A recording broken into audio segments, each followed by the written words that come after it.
This guy knows he's fixing to have some shots fired at y'all.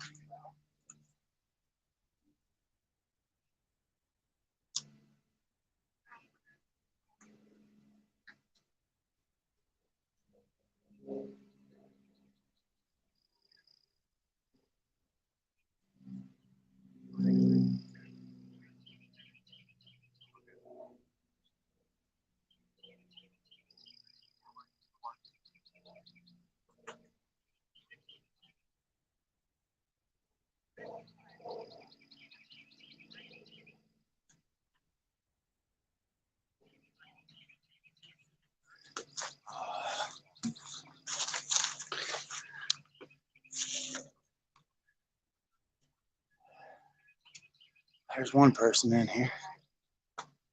Might be more, but I'll get my tablet.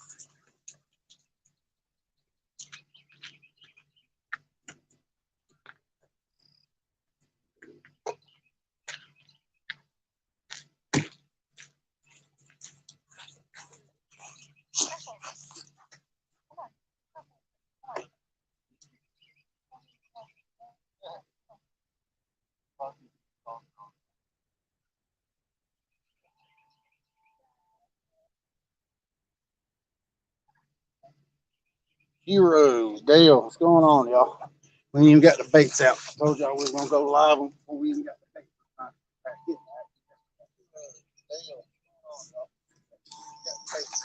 I don't want y'all to hear me twice. Buddy of mine with me, he was gracious enough to get some bait before I got off work. So get these baits out. Same thing. Double hook rig, fresh skippy.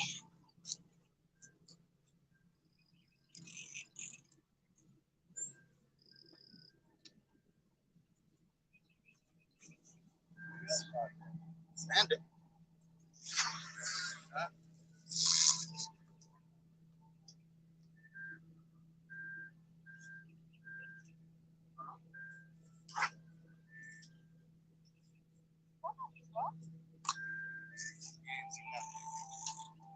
you seen you live on YouTube do that?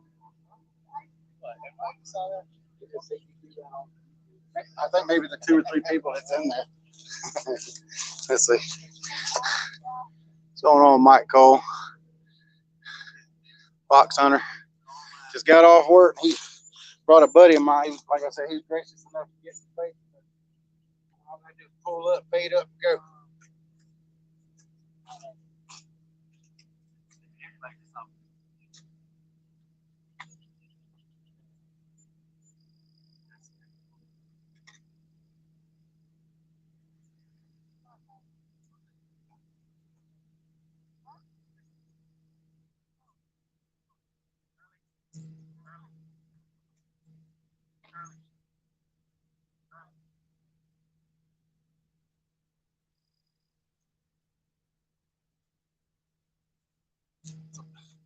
That's Joey. He's trying to teach him the will of the way of the catfish.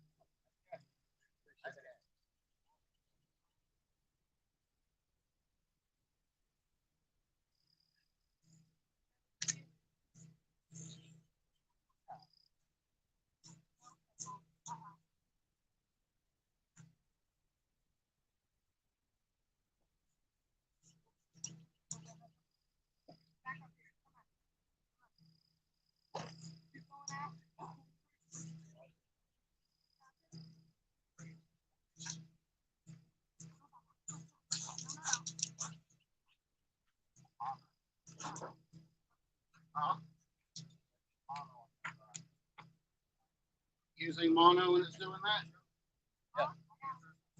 Yeah. Picked up. Gotta check your line, man, before you go fishing with it, bro. First thing you gotta do. Just threw across all mine. Yeah, every one of them.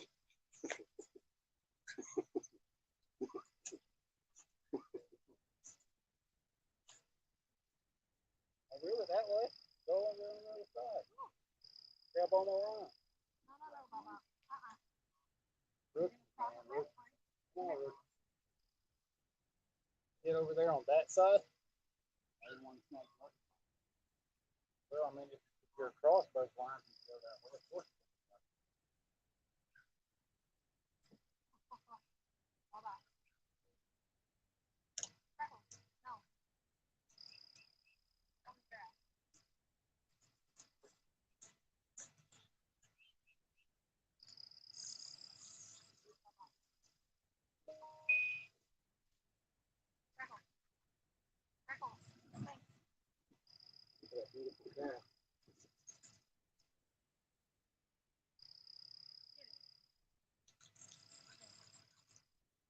At the end of the rock.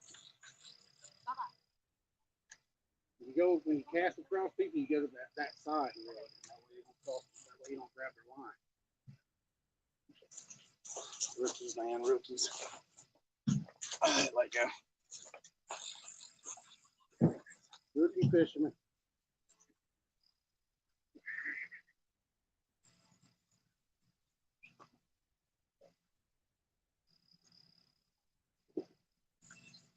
You do realize I'm putting a cast up there, right? Yeah, it's way farther than me. Oh, I don't. But see, you threw it an angle that way. Go so straight, bro.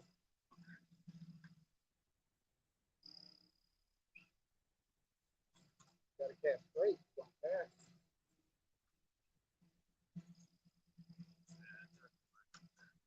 Huh? I'll get out of the way. No. Look, it's in front of me. See what I'm saying? You got it first straight.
Rookie fisherman, y'all.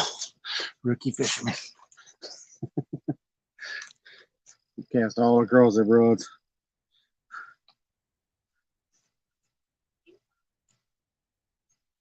That's what we shooting for.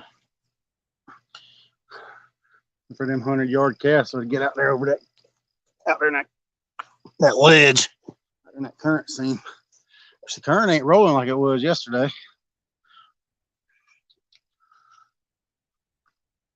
I moved down this way about 30 or 40 feet from yesterday because them guys in that boat.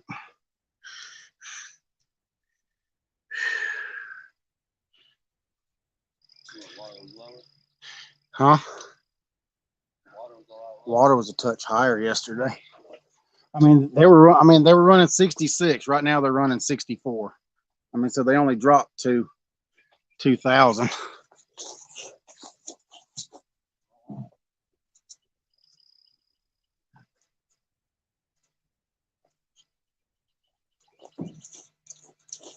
Ain't got nothing to do today, y'all. Pepsi. Just telling everybody it's Pepsi. His PB is a 26, y'all. I'm trying to show him the way of trying to get some bigger. Huh? Oh, 27. Okay, 27 pounds, not 26. He's picky about that 1 pound, I guess.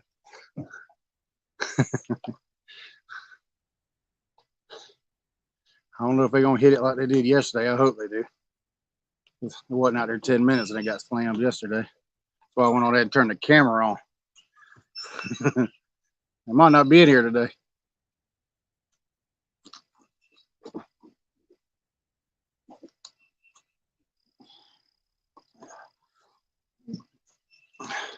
Yeah, probably about 100 feet. Well, about 60 feet past that boat. Skip jumping. That current, that ledge comes in close to the bank right here and shoots out in an angle towards the center of the river. Current seam and stuff does. So that's what we're fishing today. I got a double hook rig on that skipjack head today. What's going on, Sunfish?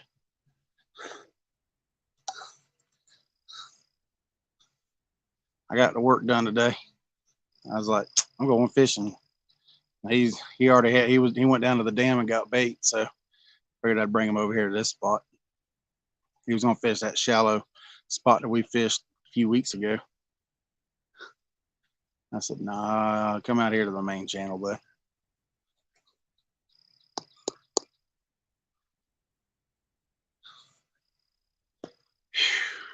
And it's Chickamauga Lake, skipjack for bait. Like usual.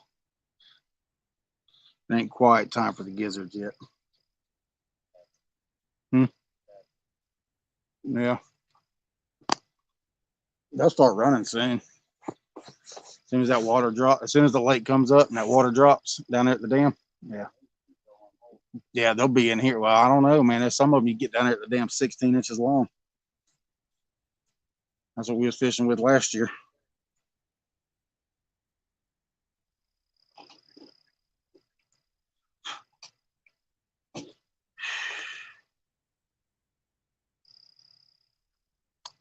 Appreciate it, Eddie. We're gonna try to get some tonight. Fish till dark. Give it a few hours. I had decent bites yesterday.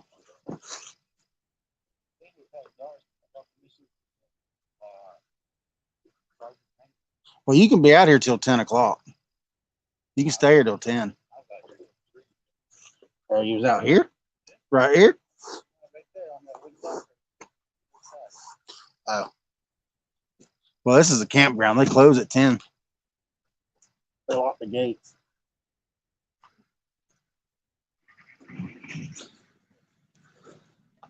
But all my spots y'all see will be public fishing. Anybody can come fish these spots.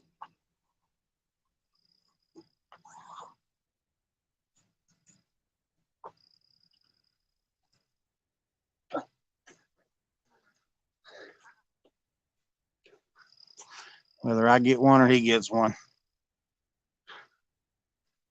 Perfectly okay with me.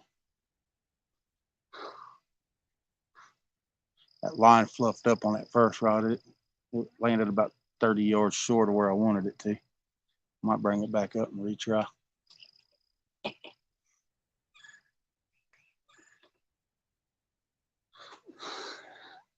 If it ain't the right spot, it ain't gonna do you no good. Look at the sky, everybody. Sorry about that. Tighten everything back up.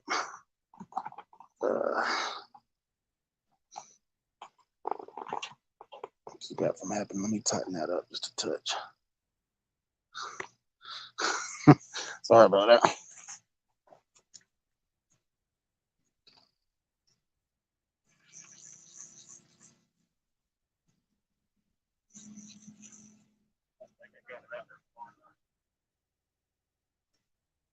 I didn't think it went quite far enough.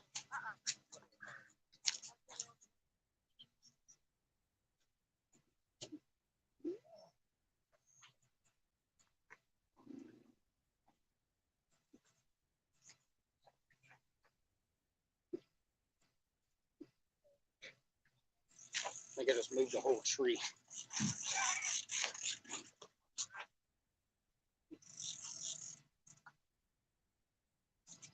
Let's try that again. Oh, there it goes.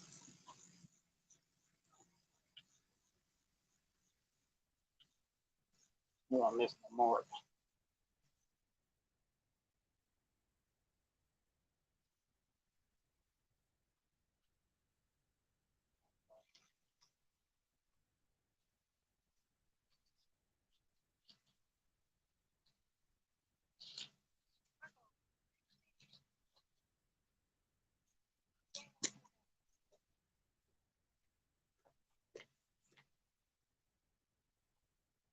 Let's try that again.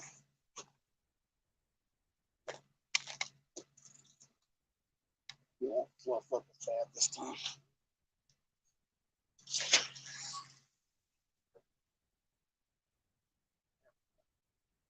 Much better.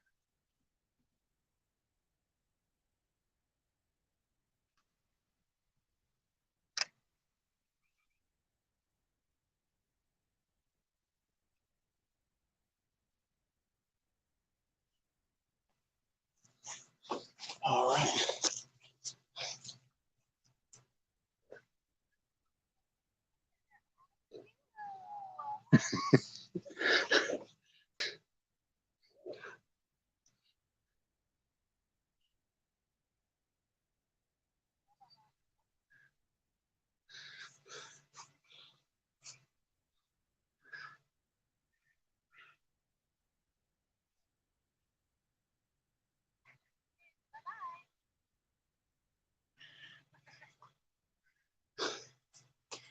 Yeah.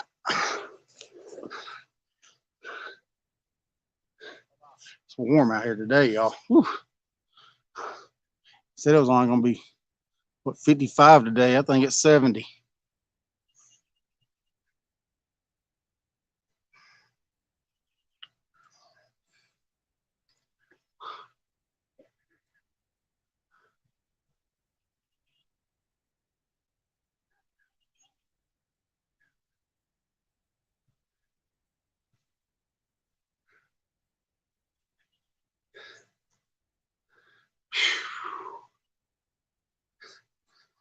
Yeah, you can see the all rods right there.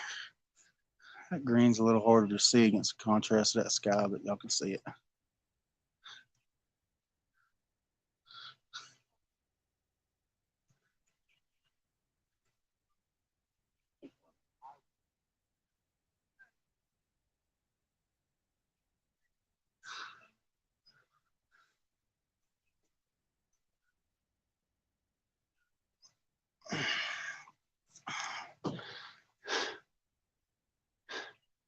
How was y'all's day today?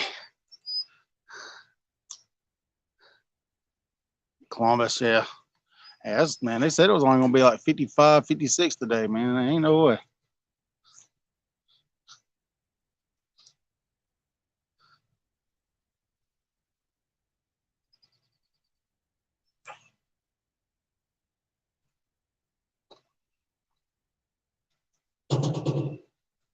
Size line is that? I'm going to make a 70.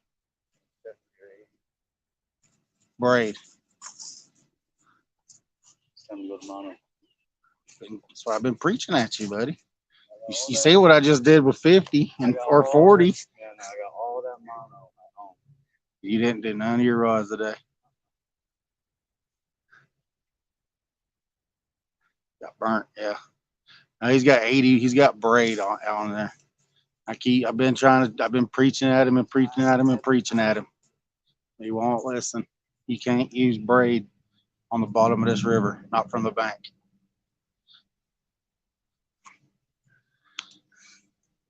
Not on this river, you can't.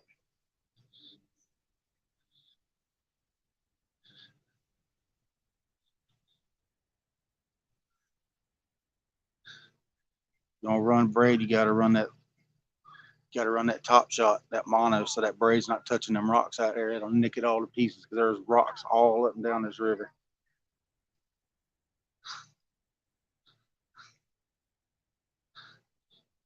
I guess he's Finally learning the hard way.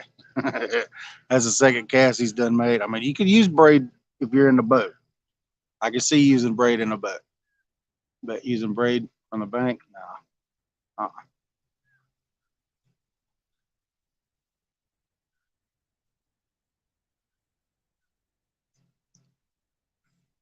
Not in this river. I mean, I can use if you can use it in lakes and stuff with silty bottoms, but this lake ain't nothing but rock.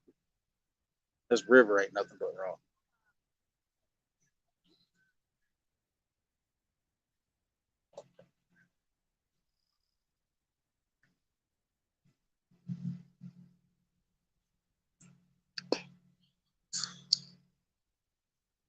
I might have some 40 in. No, I think it's in the Durango. I might have some 40 in there if you want to put a top shot on it.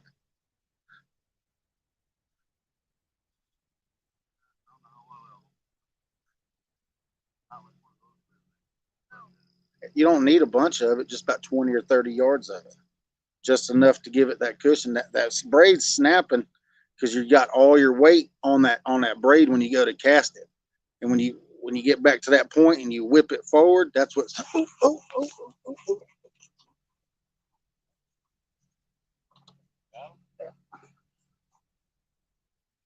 we go, y'all. It wasn't gonna take long. That's that double hook rig too, baby. Woo!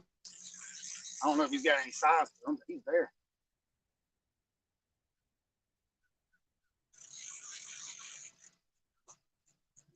Skipjack, baby. Skipjack Harry.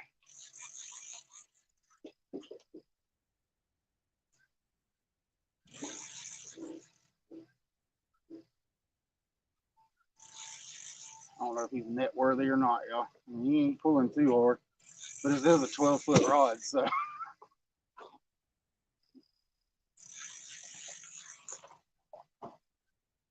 Fish on, baby. Fish on. Yeehaw.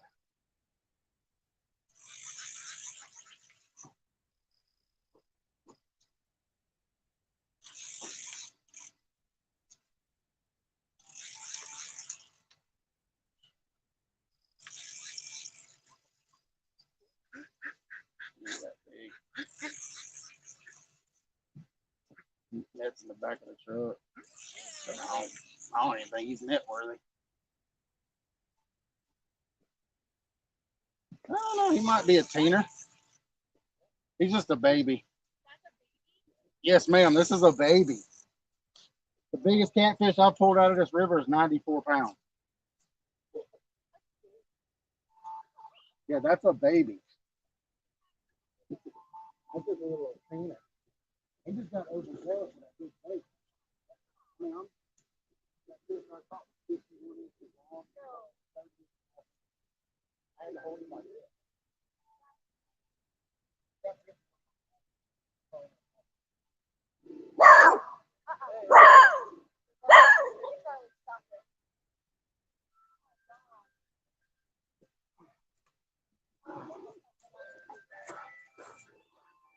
First fish, y'all.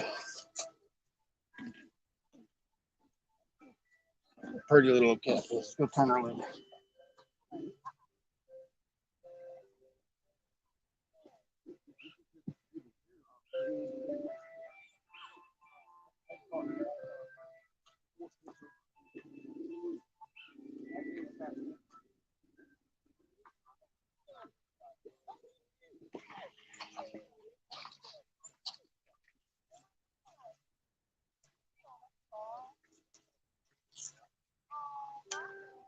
You'll figure it out. There we go, y'all. First fish. That's what I'm talking about. Yep, me they're here. Down like a big one. That's not being. That's okay. All that matters to me.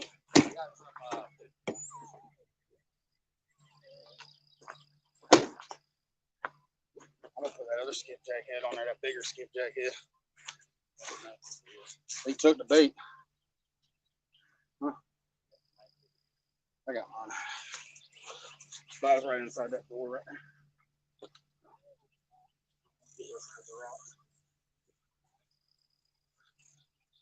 Oh, skipjack head right there. The bait's still on there. It's that double hook rig, y'all. Got him with that bottom hook.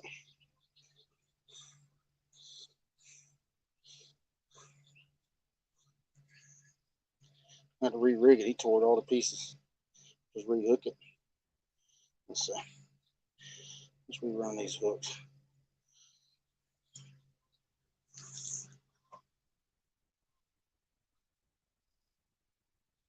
The other side of the jaw. That's a good clean set.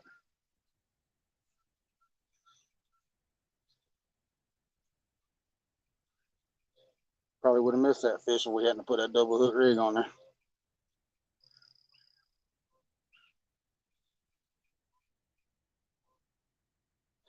Run it this way. See if I want to run the other way.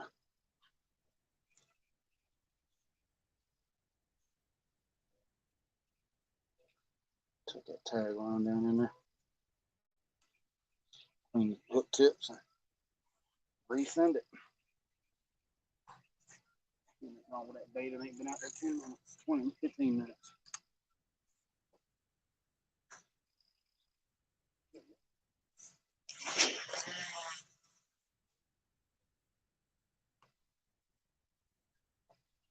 That's crappy.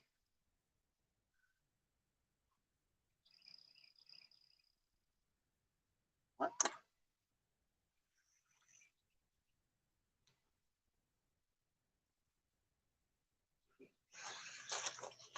Nice little fish for the first one.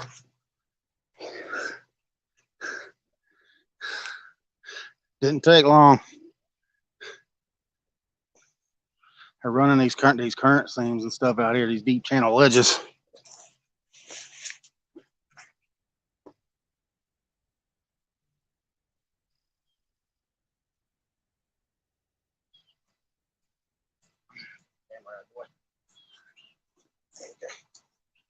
Oh, you just picked it up and swam off with it. And we'll see if Grandpa out there. Grandpa's out there somewhere. Appreciate it, Mike Cole. Fins.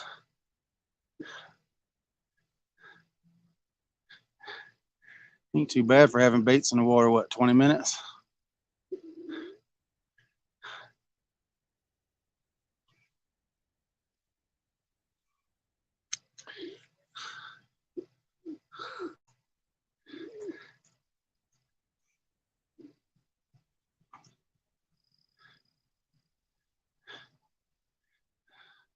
See if we can get us another traveling fish out there.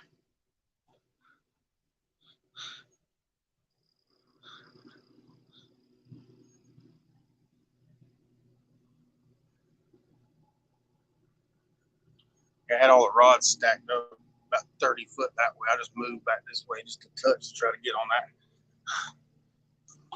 outside fin of that.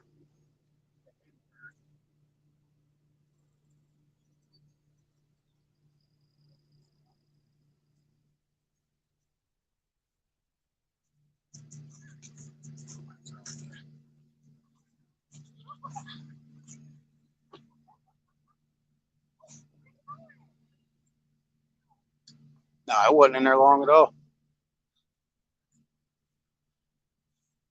That's what happened yesterday. Before I turned the camera on, I hadn't even had the third rod casted out yesterday, and it got slammed. It was a massive fish there. Short bitted. That's why I put that double hook rig on there. If I put that other skipjack head, it's bigger than that skipjack head. I'll have to put another double hook rig on there.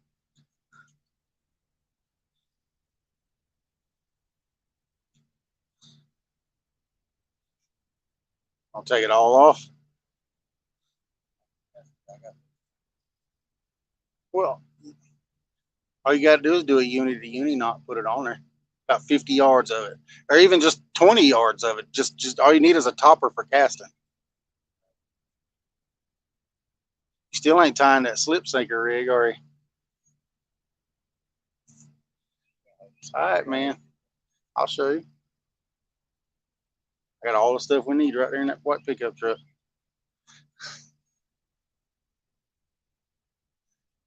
Yeah, well, I mean, on this 12-foot rod, it ain't much of a pull. It's fun though. Don't get me wrong. It's fun.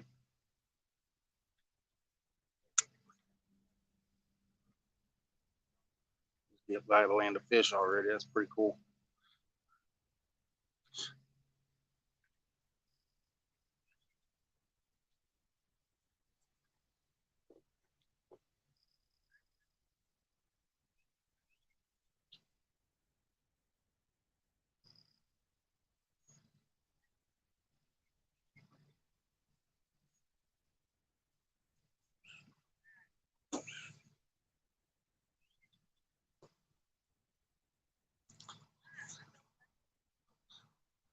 Maybe he can get him one on them little rods. Be a little bit funner fight for him.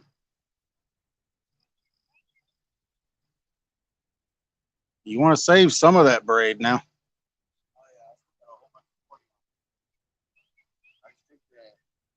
You know how to do a unit to unit knot?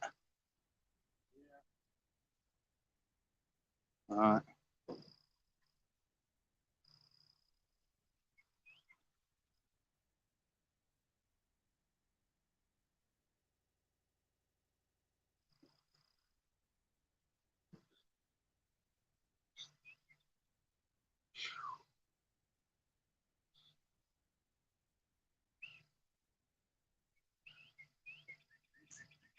It's warm out here, y'all.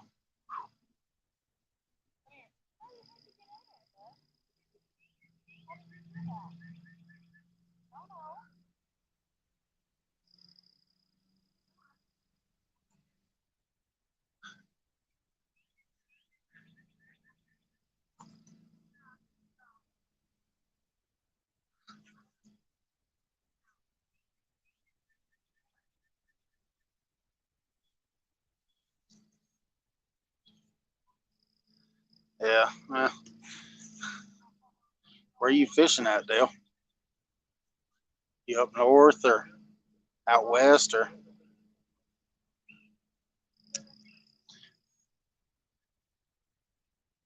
Just got to move around till you find you some fish.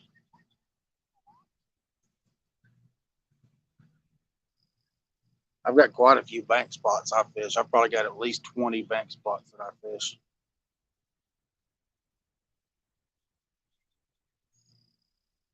If I don't get rained out Saturday or Sunday, I might go to one of them. Fish down there. It's down the river about 30 miles or so. I don't know if I get cell service down there or not, but yeah, it's shark waters down there. It is shark waters down there. They have to slow the current down just a touch to go down there, though. I have to drop it down into the 30s in order to fish it from the bank.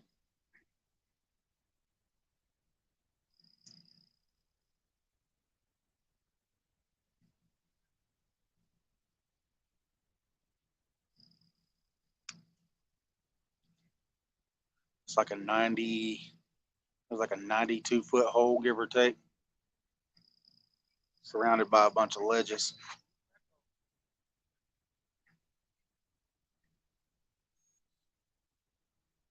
Yeah.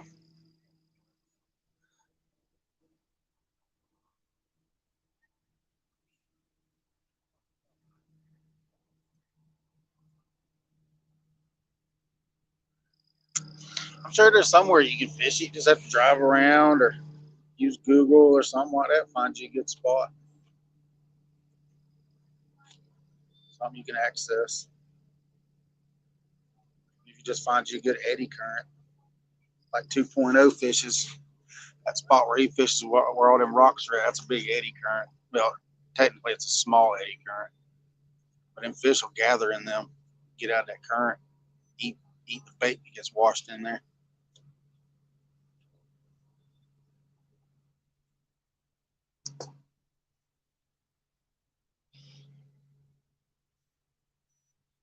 This eddy current's been pretty hot down here lately.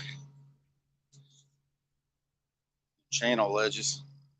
There's a big deep hole right out past that boat too.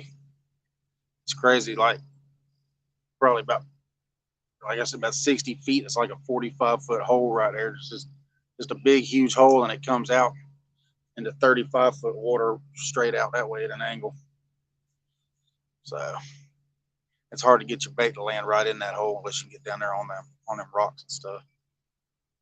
Lake's still up, just a little bit too far for that. Man, you don't need no electronics, man. Get Navionics. You got Navionics on your phone, that's all you need. You can find you some good spots with that. If Navionics works in your waters. That's how I found this spot, using Navionics. That's how I found that channel come in so close to the bank.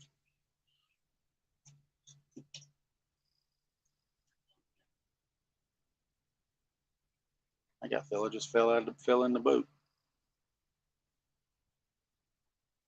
Loud crash. I don't know.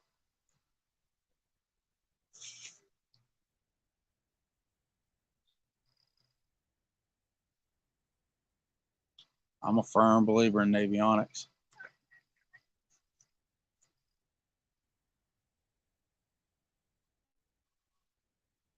When them crappie fishermen move out of there, I'd cast one of your rods over that way. I caught a couple over there. I mean, I caught one over there yesterday. I mean, it barely did hit the water and it got hit. About a 5-pounder. If you throw out past them, there's a deep hole right there.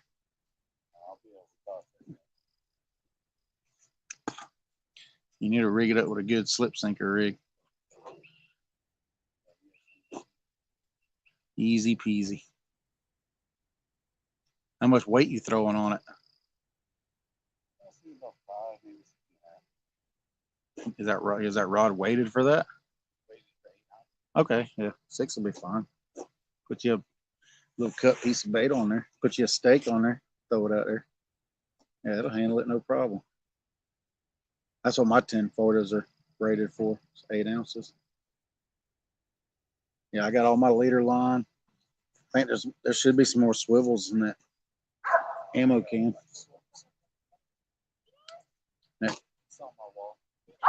Yeah, that's true. Yeah, you got your own private Walmart.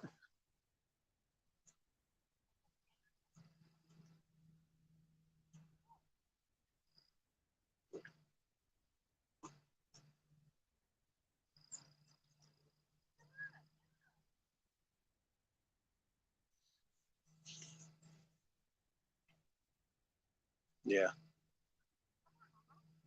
There's settings in there where it'll show you, like, you can set the colors up and all that. It'll show you all the navigation lines or like the travel line, the lines for the elevation is what it is. It'll show you all that stuff, and the different colors will be different depths and stuff like that. Yeah, that's some campers over here behind me. They brought their pooches with them. She come over here and said, "Hey."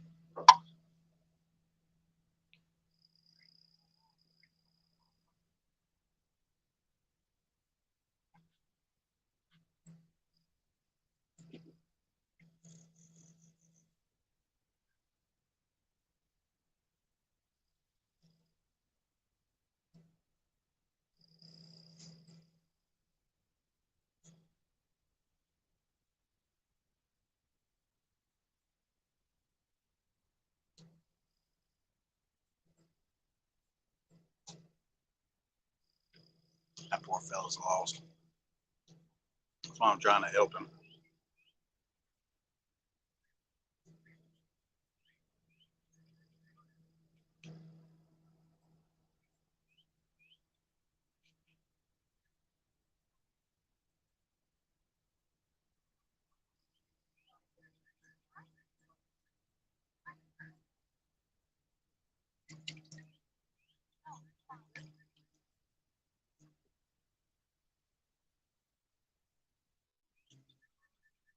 That's an awesome app, man. It'll help you. I mean, it don't say there's fish there, but I mean, it shows you like structure and stuff like that in the rivers. It'll even show you wood cover and stuff like that. So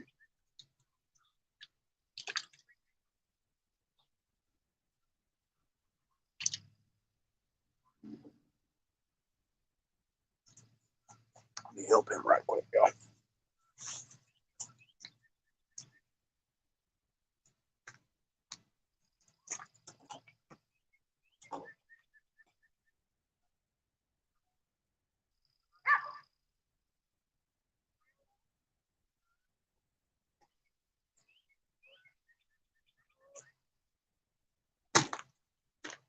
Tire swivel on already.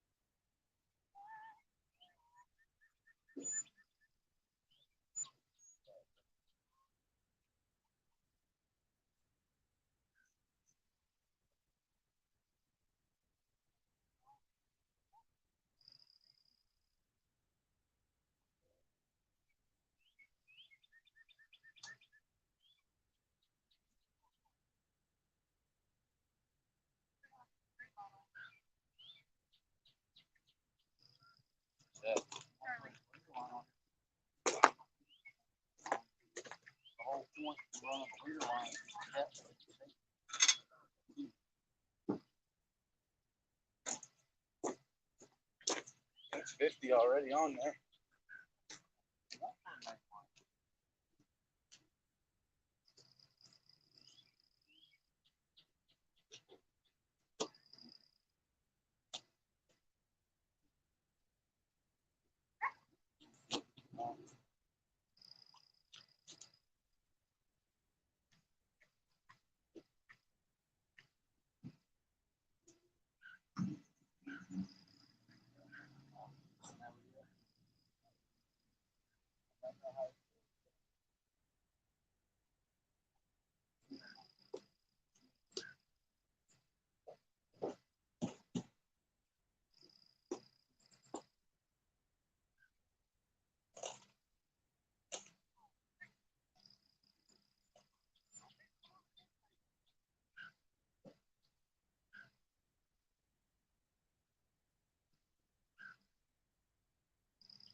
Might have to teach him how to ride a bike too.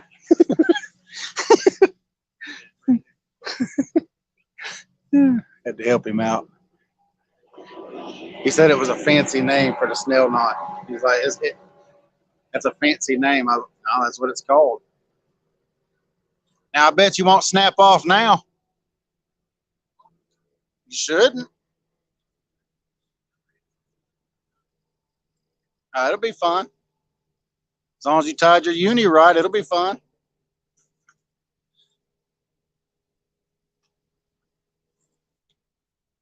Look at that. It's the power of the mono.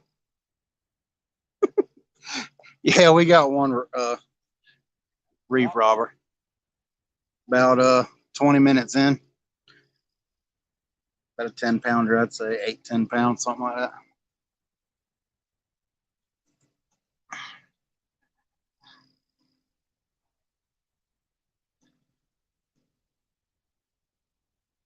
I was helping a buddy of mine over there, trying to teach him how the proper way to catfish. He's like tying his sinkers to his braid, and he just made 2 casts with that braid and snapped off both times. So, yeah, we got a little 8-pounder, 8-10-pounder. I don't know exactly. I mean, I don't really weigh my fish. I'll weigh them when they get some decent size to them.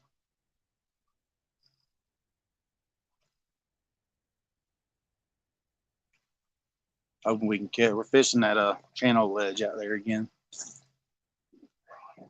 The little current seam. They slacked the current down 2,000. That's all, just two. We're still running 64,000, fishing about 35, 40 foot of water, give or take 30, 25, 30 foot of water. But it's right on the current seam. I moved all my rods down this way. I should be where he's at, but his PB is a 26. I'm trying to put him on a little bit bigger fish. 27. It was probably 26 and some change, wasn't it? No, 27. Okay. Okay. That pound count. It does count.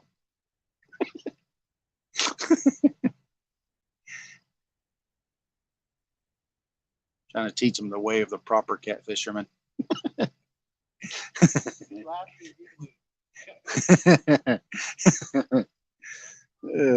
No, I said I'm trying to teach you the proper way of the catfisherman.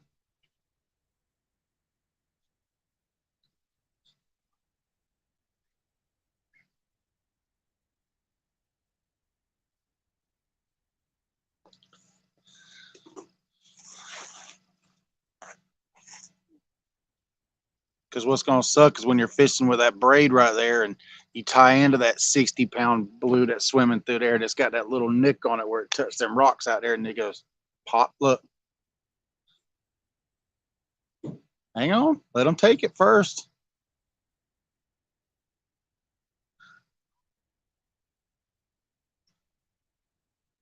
Got to let them take it. It's a circle hook.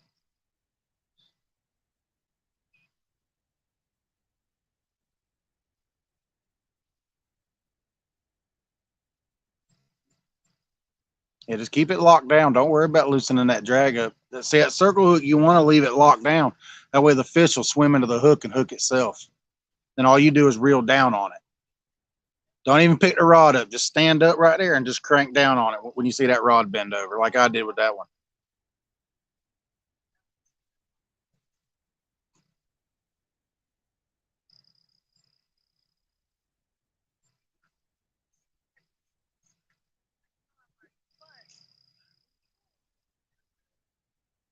Buffalo. Buffalo. Buffalo carp.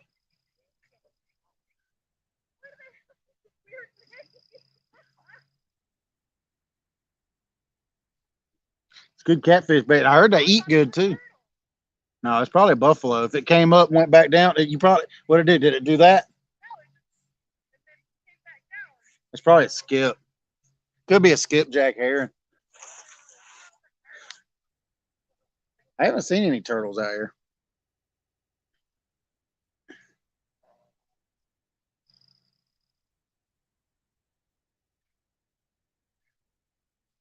There's all kinds of fish in this river. There's some fish in here that's 8 foot long in here. Sturgeon. They got sturgeon in here.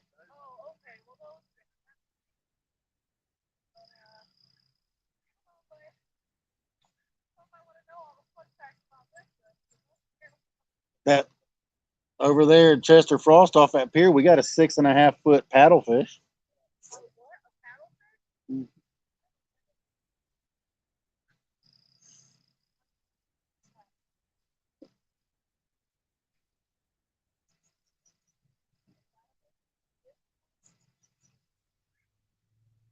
It kind of looks like a shark, but it's got a bill that sticks off of its nose. Yeah, about 6.5 foot. Yeah, with the from the tip of the paddle to the tail.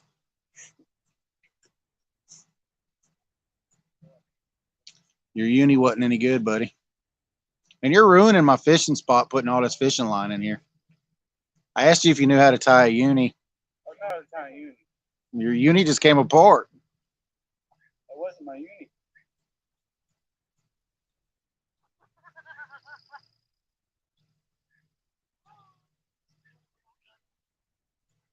That was great.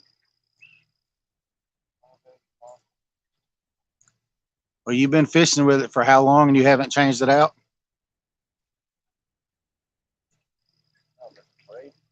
All it takes is a little fray, bud. It'll weaken. Let me see it. I'd tell you if it cut it or if it frayed, or if it's frayed. Because that shouldn't have been braided line. My braided line is all braided inside mono.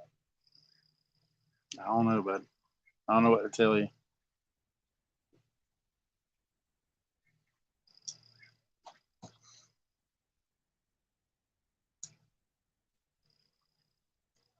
Oh yeah, the sun will start going down soon. I didn't bring my light with me. I just came straight from work. I got some stuff to help though. I got some things I can put on the rods so we can see the rods at night. We might stay a little late tonight.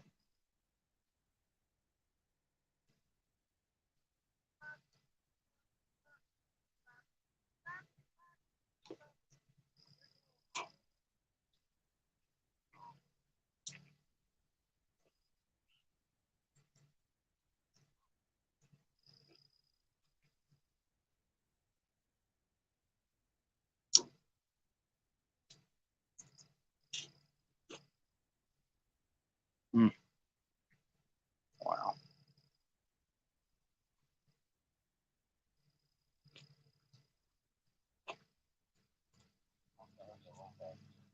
Hmm. Do what? The old-fashioned way.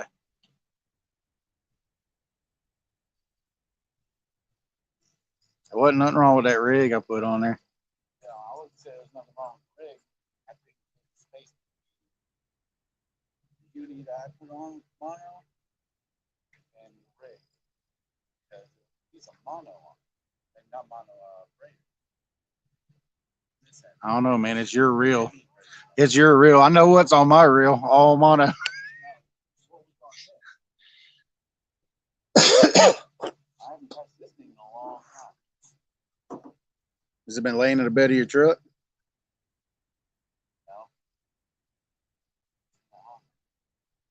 No. I don't know, but I don't know.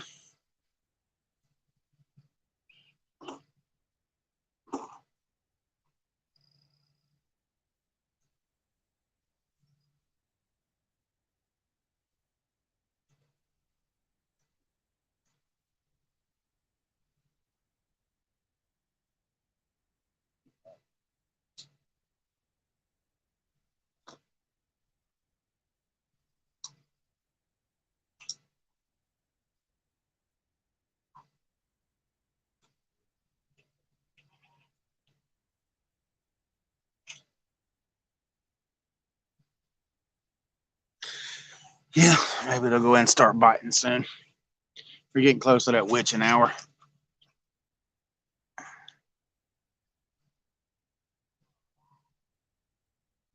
We can get us a Roman monster. Maybe that's why all the small ones live, because there's some big ones out here somewhere.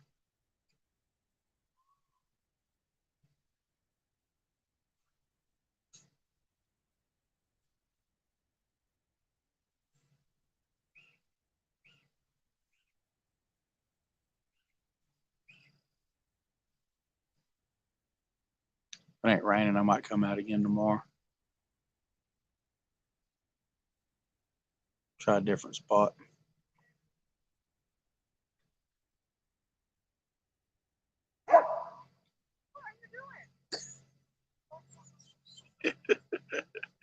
Dogs.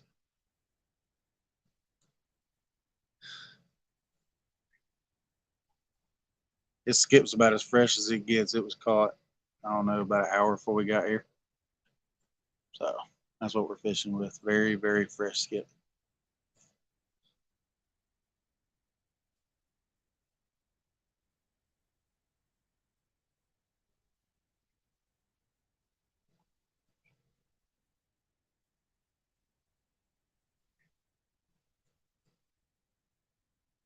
Ready for the gizzards to start running around here.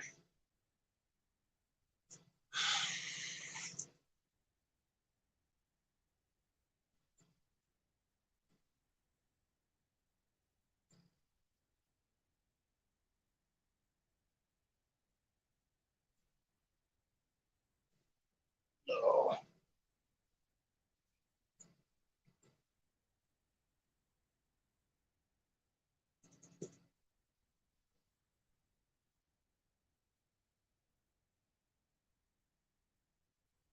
Crappy fisherman's hung up.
So peaceful out here.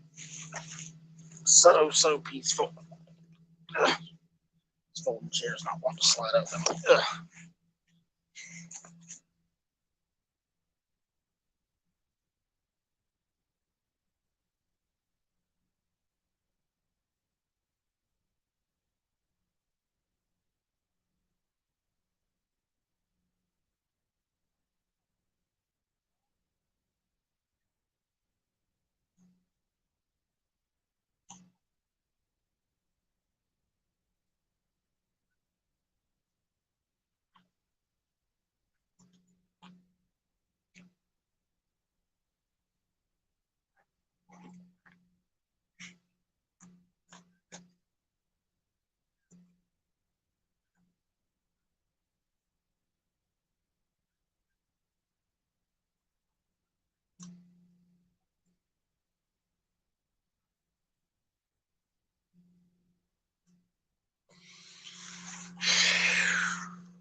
Get airplane bite. Gives the airplane bite, maybe. Says no bite. There's the little Cessnas flying around out here. There's a bunch of them flying around out here all the time over here in Chattanooga.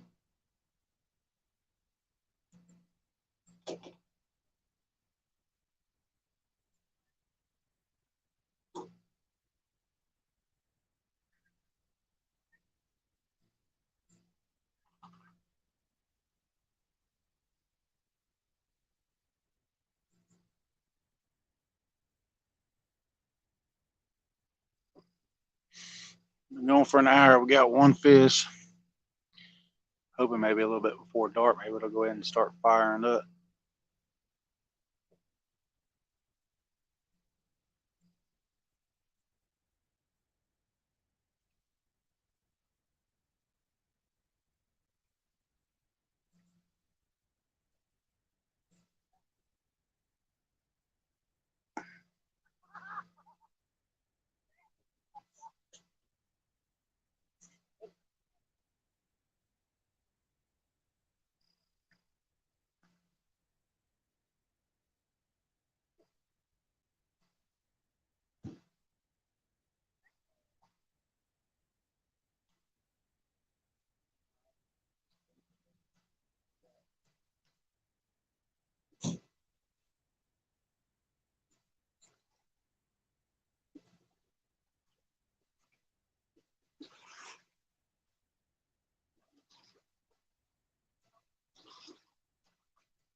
Guys just drifting across our lines.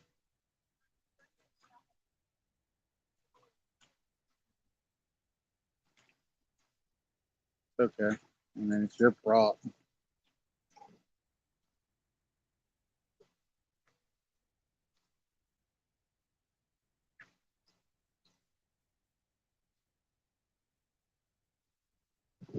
Guess they don't have enough.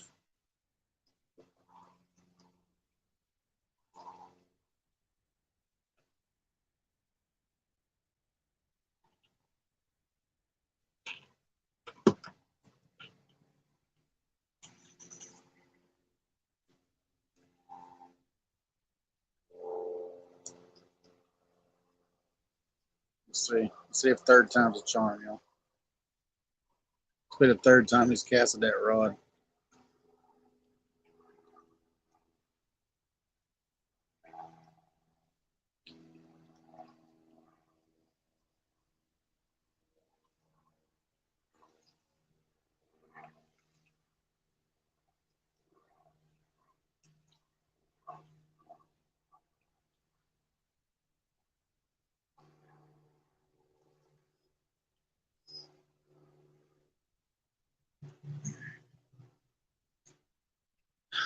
Yep.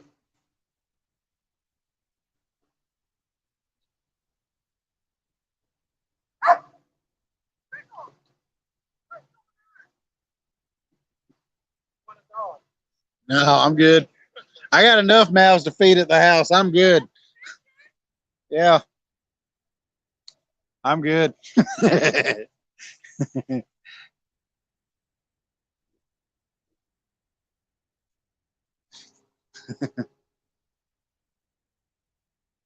Snap.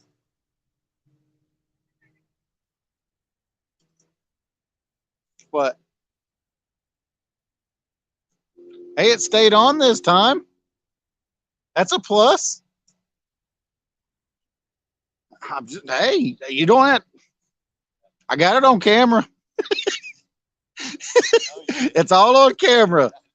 All them times you tried casting, it's all on camera. I'm not. I'm not going to delete it. I might delete it. I don't know. I doubt it though. No, I'm not. I got to get my views, man. I got to show my people. I don't make any money on this.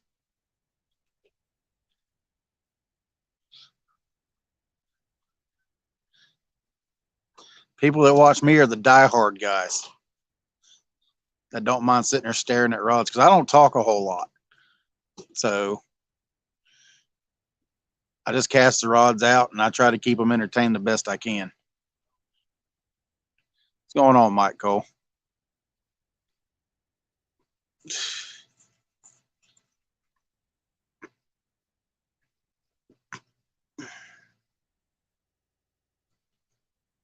I don't know if he was in here earlier when we got that one.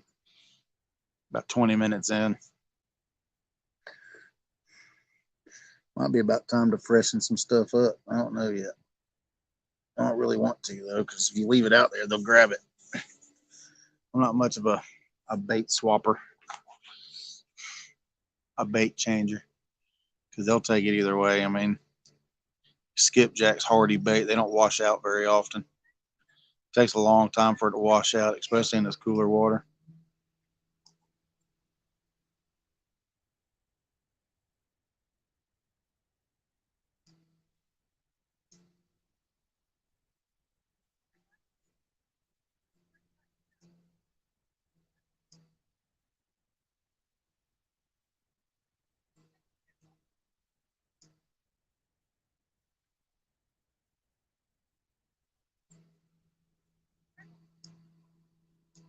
Starting not to like the full chats. Too many people.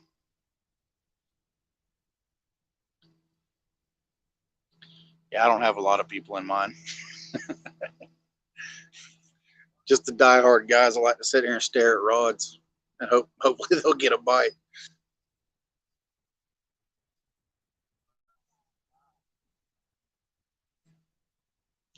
I might be a little too old school, I guess. I don't know. kind of cast it and forget it. Offense. Yeah, I don't know. I don't see how a lot of the guys do it, sit there and talk for hours and hours and hours.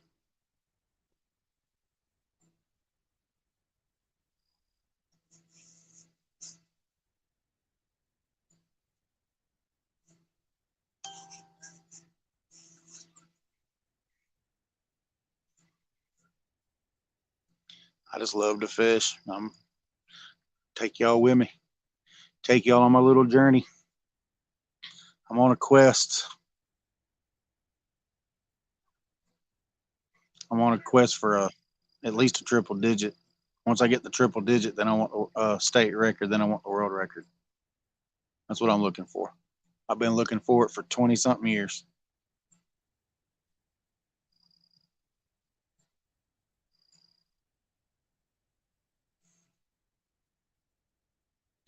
I didn't really start chasing big fish for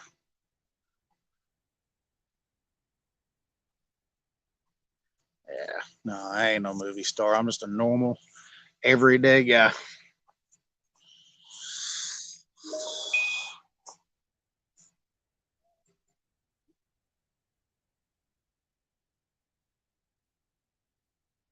A wife, 3 kids, grandbaby on the way. Go to work every day.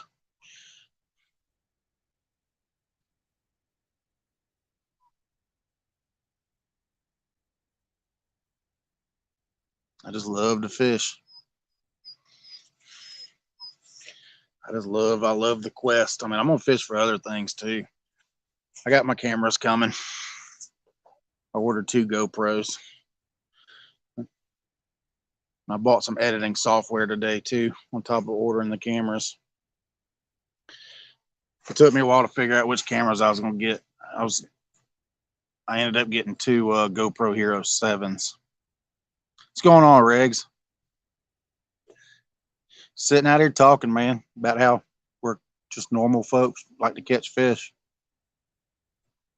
But yeah, I ordered 2 cameras. I got my I bought the software, the editing software. So, but I'm gonna fish for. I fish for everything, not just cats. I'm primarily a cat fisherman, but I do like to striper fish every now and then. Fish for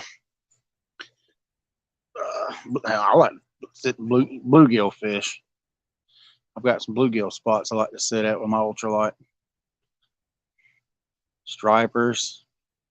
I haven't done much carp fishing up here, but I'm pretty sure I could find some.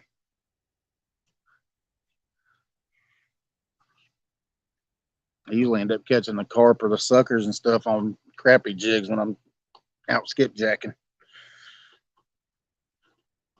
We can do some of that too when the skipjack get rolling real hard down there at the dam. We'll do some filming down there. I'm gonna fish them doors too. I know I talk about them doors a lot, but I fish for the big fish at the doors. I don't just throw you know like a small shad on there. I'll cut a 2 or 3 pound skipjack in half and throw it in the doors.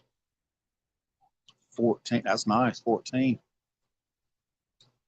You got one earlier. 8 to 10 pounder, give or take. I mean, he's a good starter fish.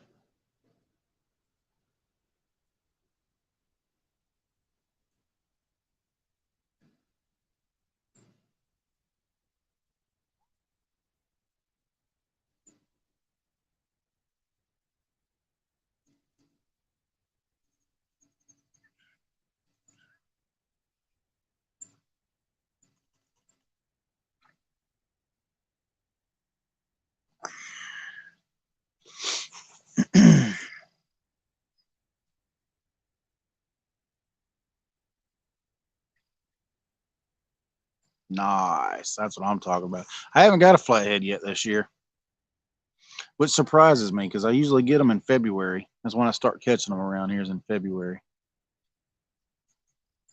But I haven't really fished the dam that much either. I'll go to the lock side of the dam and fish. That's usually where I get them at. It's around the dam. Oh, and the shark waters too. We can get them down. I haven't fished the shark waters yet this year. I was waiting for it to warm up, waiting for the current to drop so I can go out there. I got a few bank spots down there in the shark waters.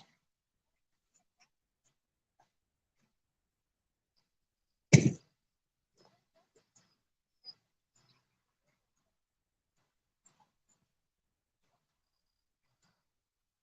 it's a nice flatty, 35 pounds.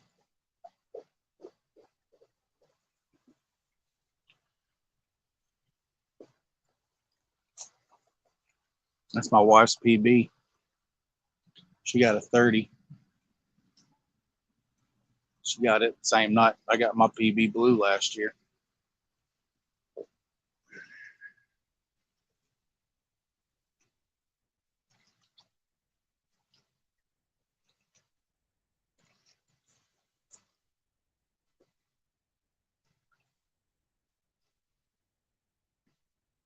Might have to recast, just reposition.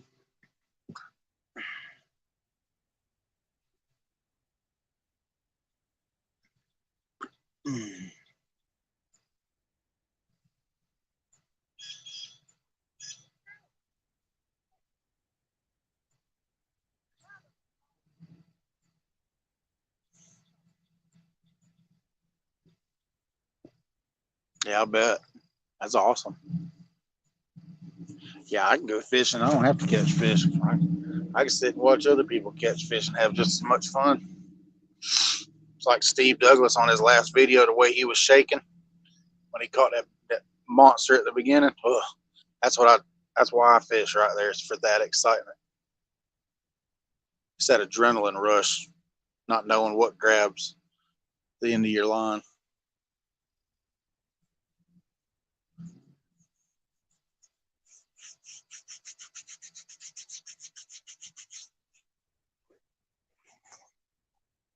That's what I love about this river system up here. I mean, it could be a 2-pounder, it could be a 100. You never know.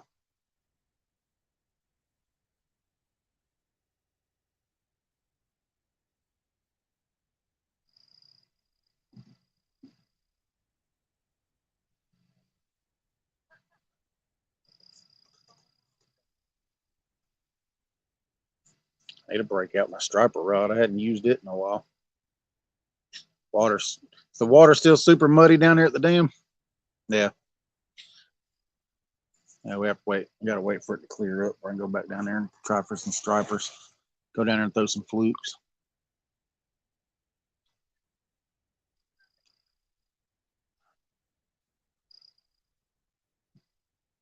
Oh, it was every bit of 70, 75, 80 pounds. It was a beast. That was a beast. As big as he said it was, that's how big it was. Trust me. It was. I mean, I've seen them down here like that. So, yeah. Yeah. It was every bit of 70. Easy 70.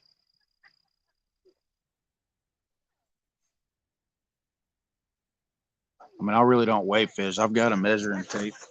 You know, those fabric tapes.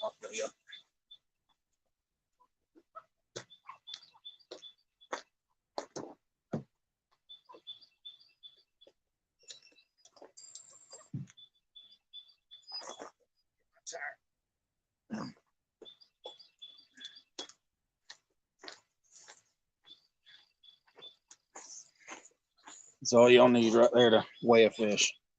One of these fabric tapes. So like my personal best blue cat was 51 3/4 inches long. That's how long it was. And the girth on it was 38.5. You go length times girth divided by 800. It might not be a perfect weight, but it'll be close.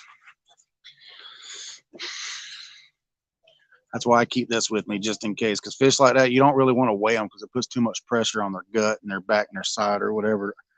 So just lay them out, get them comfortable, weigh them right quick. If you want to get a quick picture, get a quick picture, and then get them back in the water. You don't want to stress them any more than they already are. That's the ones you want to keep for the breeders. You want to keep them genetics in the water.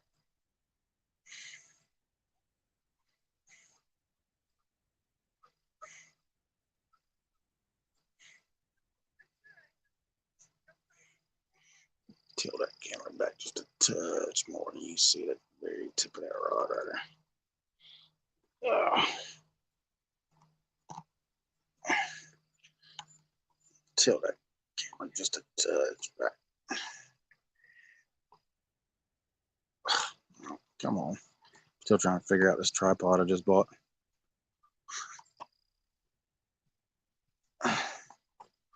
We'll do it this way.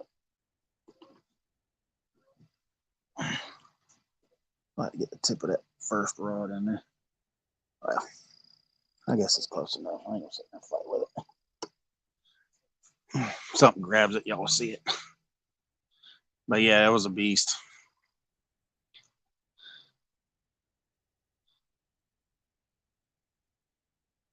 So far since I moved up here last year, I haven't got any in the 70s and 80s, but I've got, I can't even count how many 20s, 30s, and 40s. I got like six 60s, and then I got that PB 94.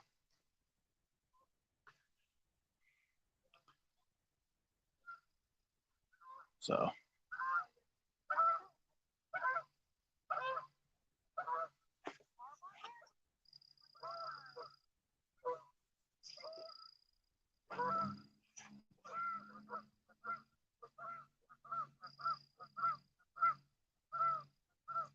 geez.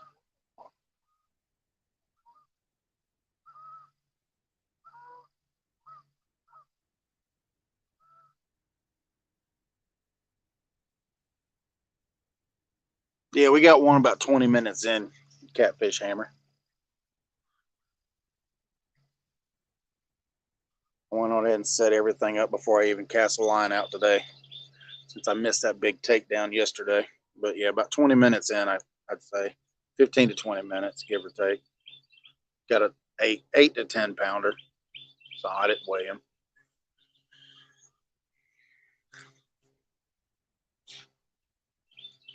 We're fishing the same spot as we did yesterday. I'm sure y'all can tell. I just moved back this way about 20, 30 feet. Got my baits a little bit deeper into this little eddy current where I'm at.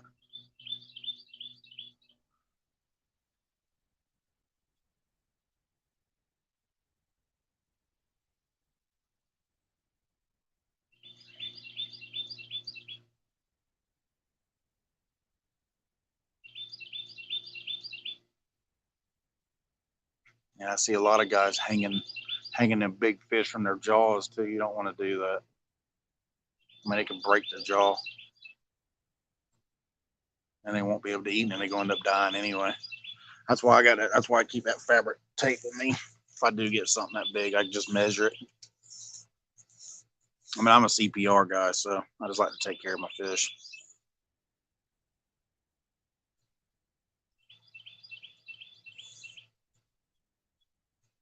What y'all do with y'all's fish is y'all's business. I don't judge anybody. Well, let them take it.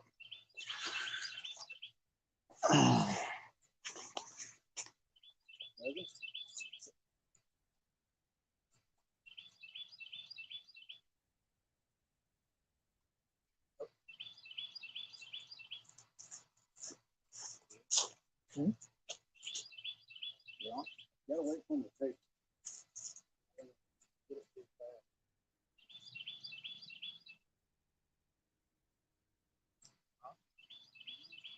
Oh yeah, they'll mess with it when they're small. Little baby. Let's see if it goes jumping again. We'll go up there and get him, because sometimes they will get that bait in there.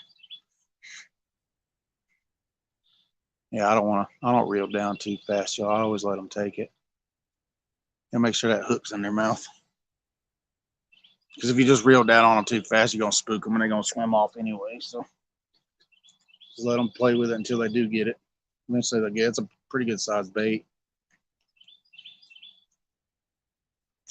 I'll check it in about 5-10 minutes, see if they got the bait off of it. I put a pretty good size. I didn't cut that one into a steak. I just chunked that one.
I like them slime cats so far. They're good rods.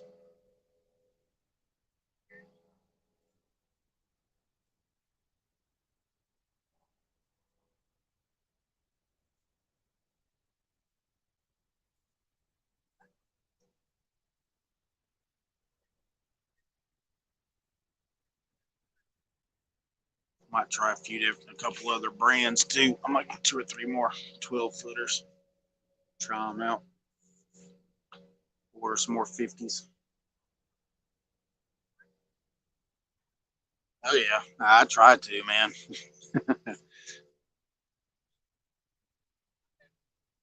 That's what I shoot for. And that's kind of my point in coming out here. It's my solace. This is what I use to relax. Have a stressful day at work or just need to get some stuff, just sit and think. That's what I do. Just use it to relax, man. What's going on, Kevin? We got one about 20 minutes in. Same spot as yesterday. Hooks, what's going on, brother?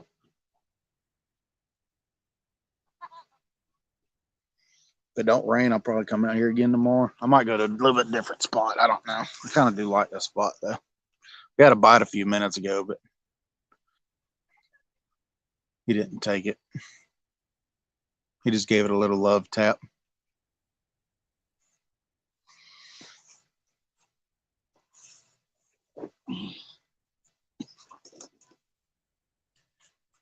Yeah, we got a little 8 to 10 pounder. About 20 minutes in. Had a bite a few minutes ago, so it's looking good.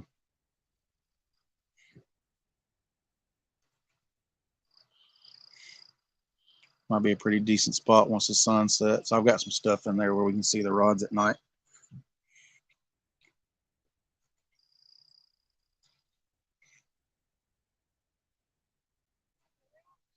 Oh, he's a buddy of mine. It's Joey. He was out there on the dock with me that night. I'm trying to teach him the way of the catfisherman.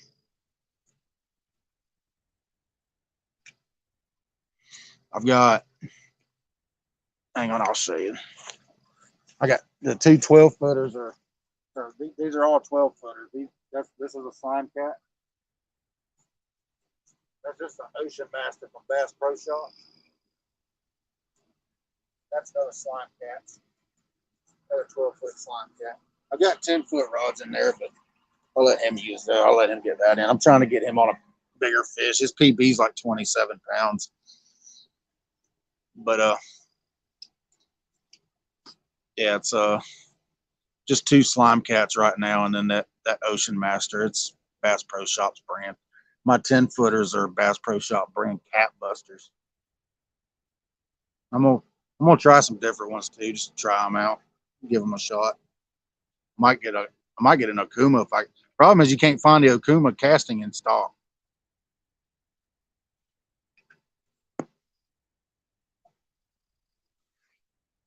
I just want something that we can that I can put some weight on, because this river's just got so much current. You got to throw at least a 6 or an 8. I mean, they're running 62,000 right now through here. They dropped it from yesterday. The water levels probably dropped about a foot. So, but I run all Daiwa reels. I'm kind of a Daiwa guy as far as the reels go. But I do have some level ones at the house too. Hey, I have the old school made in Sweden Abu Garcia 7000 at the house too, but I just took the line guide off of it and turned it into a non-level one. I guess that's why I feel so at home with these, because that reel's probably about 12 years old, 10 or 12 years old. I just kind of gravitated towards these die with sea lines. I'm thinking about getting a pin squall for the next rod. A non-level 1 pin squall 30. Either a 30 or a 40.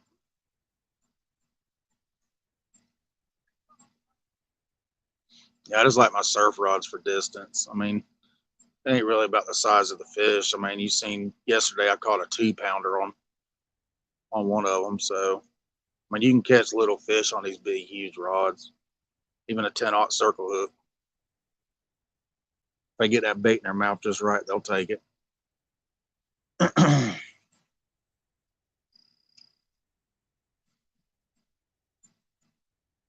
I'm probably going to check that third rod, though, because it got hit a minute ago. I'm going to see if they got the bait off of it. If I have to rebait it, I'll rebait it. We'll rebomb it.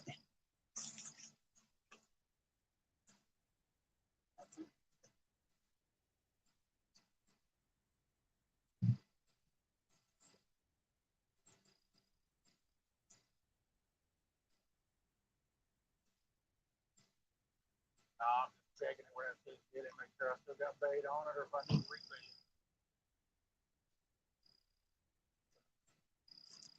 Set of rocks right there. Get that bait gets on me.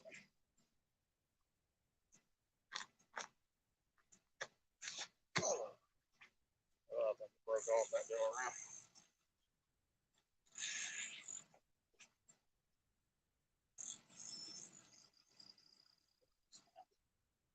It broke that time.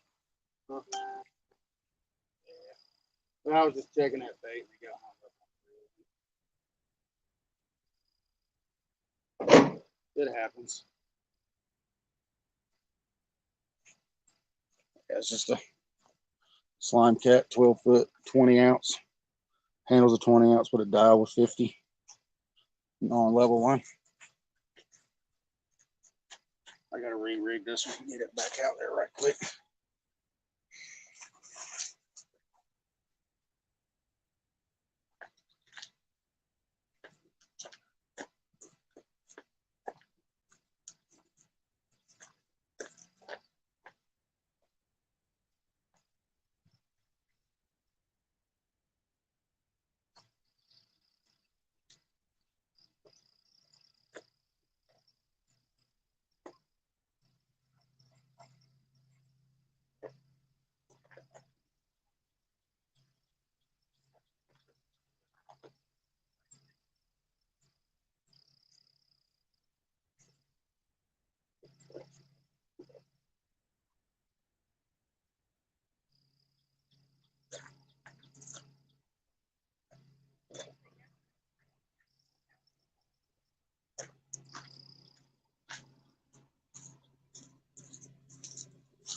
We'll rig it up right here in front of y'all so y'all can see my rig, what I run.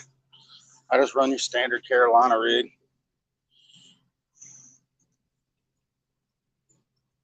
6 ounce bank sinkers on a sinker slide.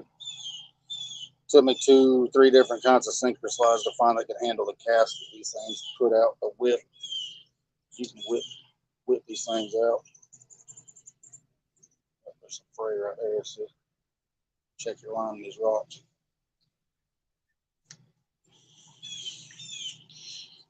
My wife tells me I need to quit biting the line because I've got the line clips, but I never think to bring them. I just run the no-knot snell. Just run it through.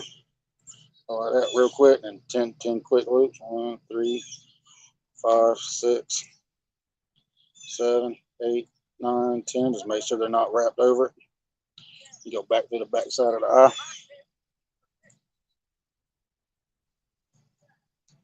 Just like that. Cinch it down. And as far as the knots go, I use the Palomar knot on my main line. It's a simple knot. Just double your line up. Make sure you got enough. You'll be able to get it through the eye of it there. There you go, then you just tie your granny knot. Put it through that loop. Drop your swivel through that loop. And just cinch it down. Make sure you wet it. Pull it down tight and then just buy it or clip off your tag line.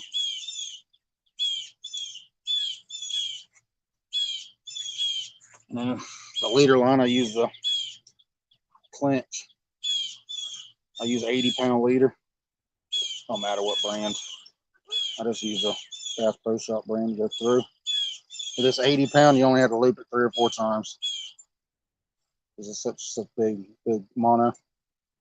Just loop it, go around, put through your loop, bring that back through your loop, pull it down, wet it, cinch it, and then just clip your tag.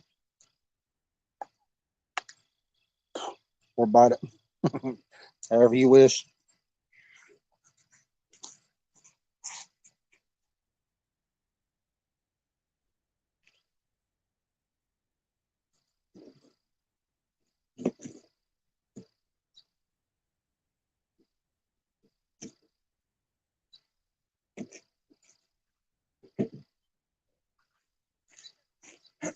Put us a good steak piece on this one.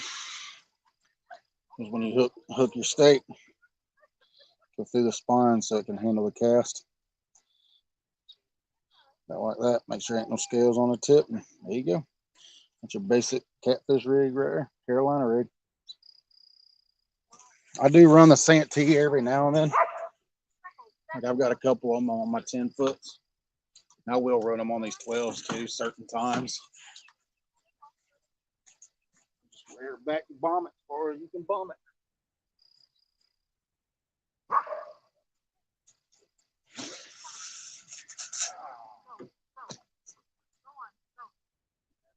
Dreaded backlash. Sorry.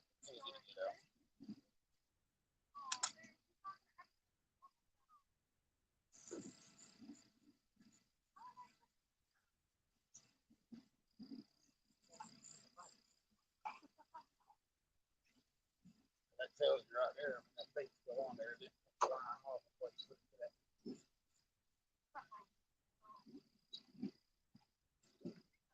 Right down on that. Yes, that steak didn't come off even though it backlashed. There.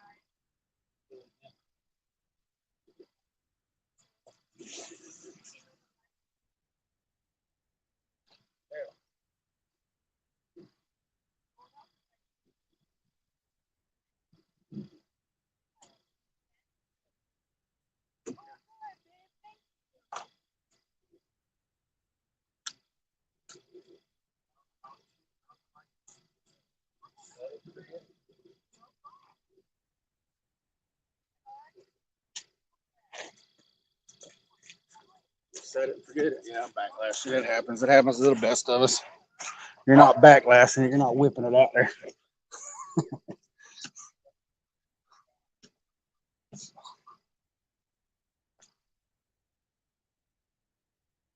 Yeah, that's what Carl went with. Was the he's trying 2 of them now. He's trying the 90s.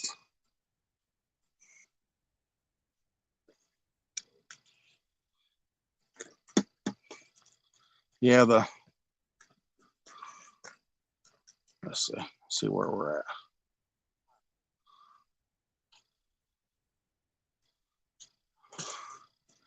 Casking Rover 60 out today. And one of them fell apart on the second cast. Yeah, so that's what. Got a fish?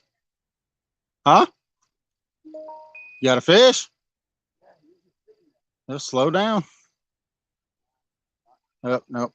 It's hung up. Yeah, you're hung up.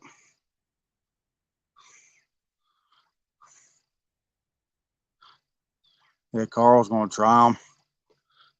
But he ordered the 90 for that, all that, for the line capacity.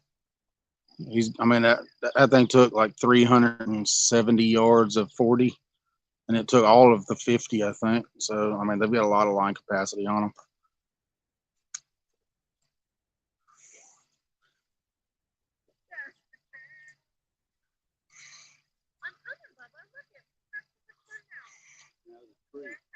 Tree. Yeah, there's one out there. There's a tree.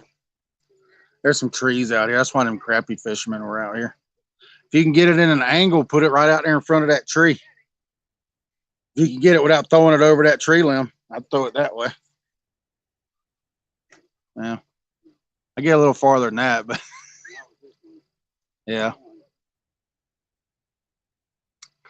I mean, the 55, the 5,000 and the 6,500s are good reels. They're just not big enough for the way I fish. I mean, I've got to have a lot of line capacity. Like the Daiwa 50s that I run, I mean, they, was it, how much comes on I think it's 270 yards of Berkeley big game comes on a spool, and it'll hold all but like 10 yards. So, and the 40s do about the same. I think they hold they come with 320 yards of 40 on there, and I can get all of about 10, 15, 20 yards of it on a 40. I just like I like the Berkeley big game. I mean, it's good fishing line. You just can't use mono here.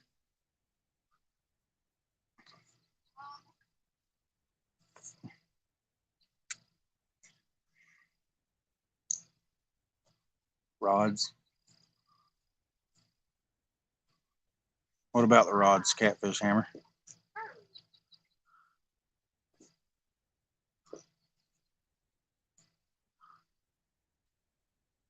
I just said rocks. It's hard for me to see. I'm going blind. I ain't going blind. I just need reading glasses. Rods. Yeah, I got that 60 from that knot tying contest. It ain't big enough for what I do. I gave it to my wife when she's gonna use it for a boat rod when we do get a boat.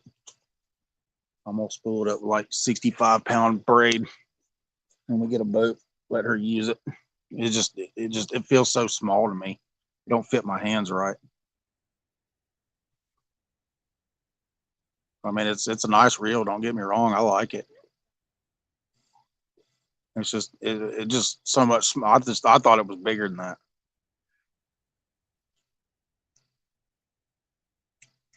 I don't know if you could put 100 yards of 40 on it.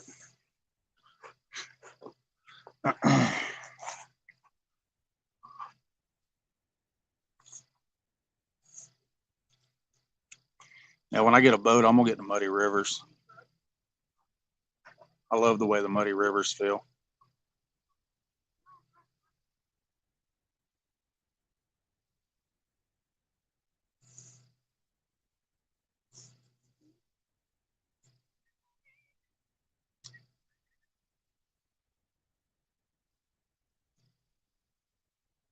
Yeah, I love the 7,000. I mean, especially if you can get the old school ones made in Switzerland.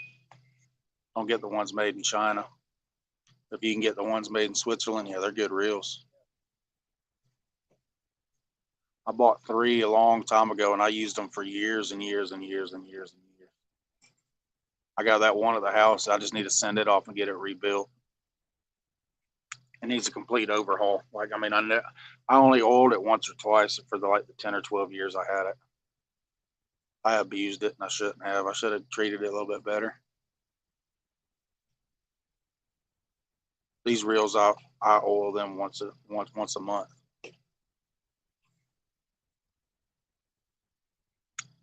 I learned my lesson. Matter of fact, I got mine at Walmart. When I used to sell them at Walmart, I bought 3 of them one time. They had them for $100. They were on sale from $130 to $100, and I bought the last 3 they had. That's when I went to the Abus.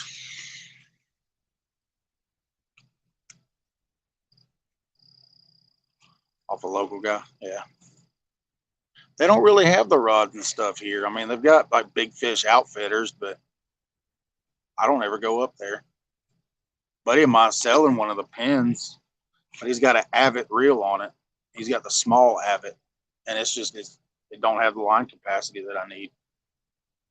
Told him I'd buy it from him, but I just want the rod. I don't want the reel. I mean, I'll take his pin. I take it off his hands. He was catfishing with it. He just don't use it because I think he's scared to cast it.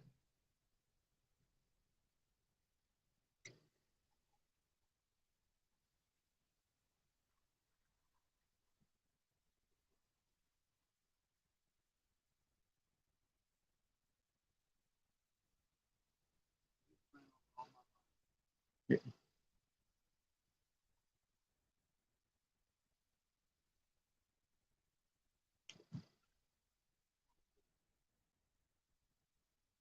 thought that was somebody I knew. I thought it was a catfishman buddy of mine, but it wasn't. That's why I threw my hands up at them. It don't matter if they go over it. It ain't going. I ain't worried about it.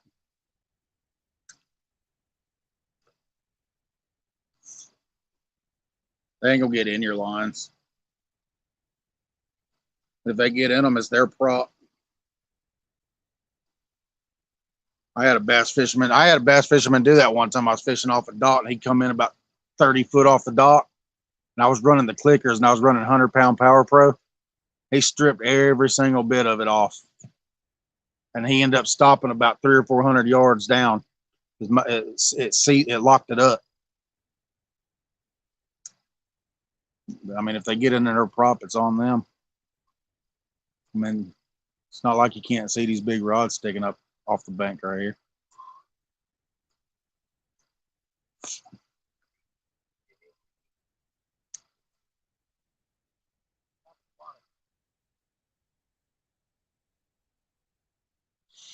Let me get my things for the nighttime.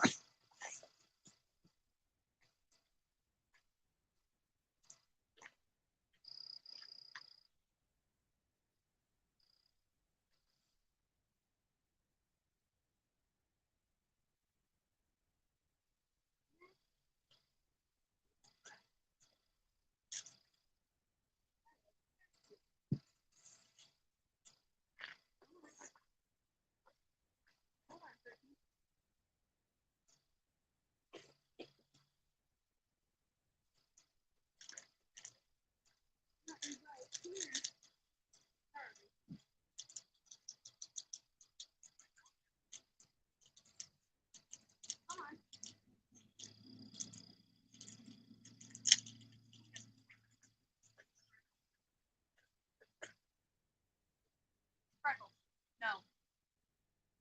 Come here. Great.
Where'd you go?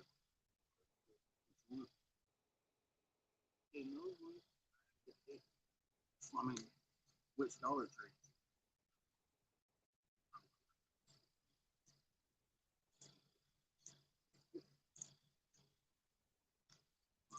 Well, Bill, they're making a fire there.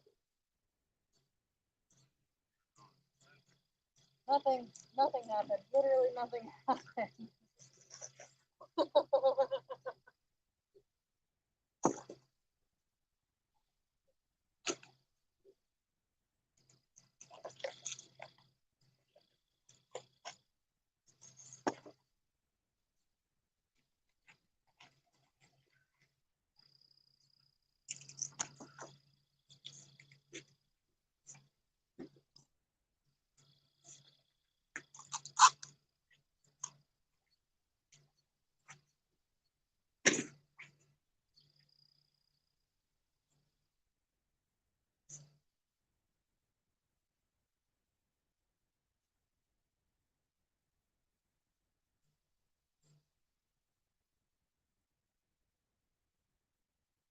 Alright, you want some graham crackers, marshmallows, and chocolate?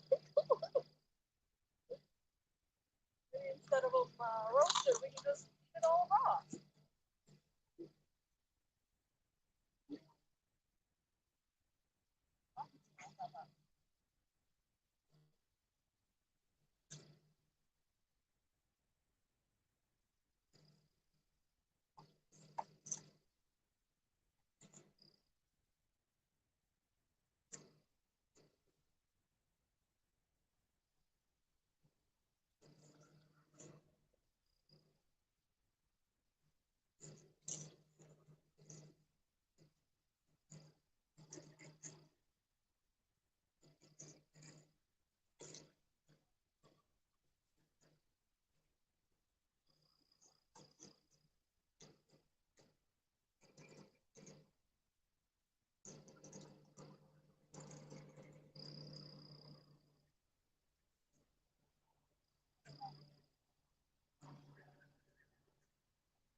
Not at all.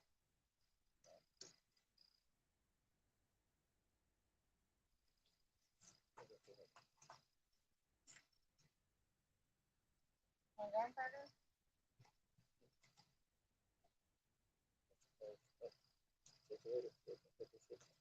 Yeah, it's not coming out. It's stuck in my thing. I just didn't know if we were putting all it back in the car.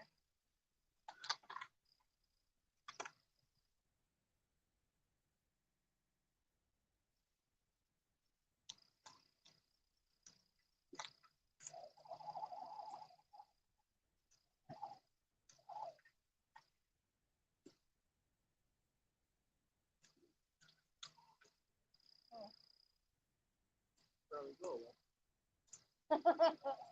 Is he in there with you?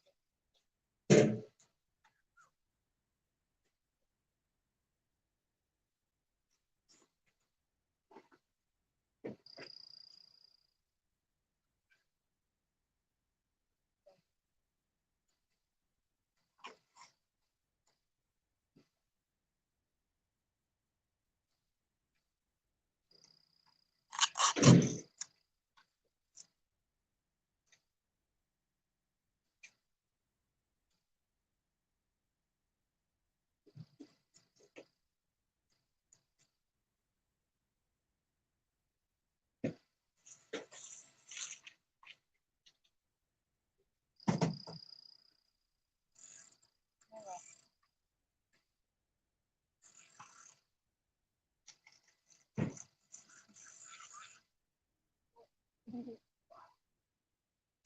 Yeah.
Time to rebake that. She wants to go for it.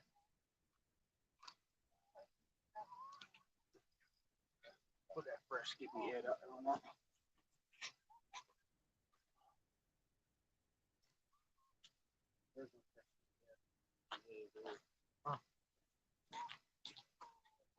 He said, we don't need no man.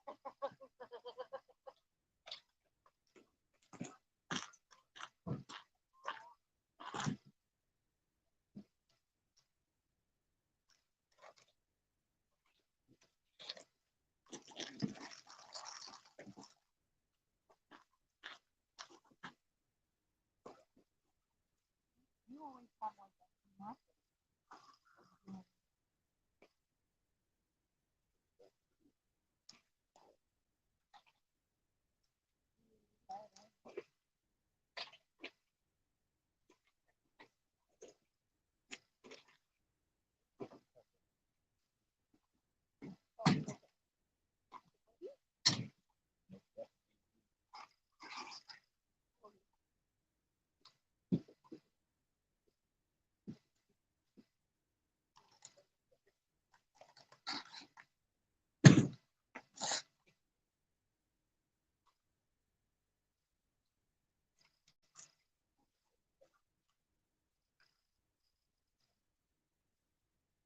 Okay.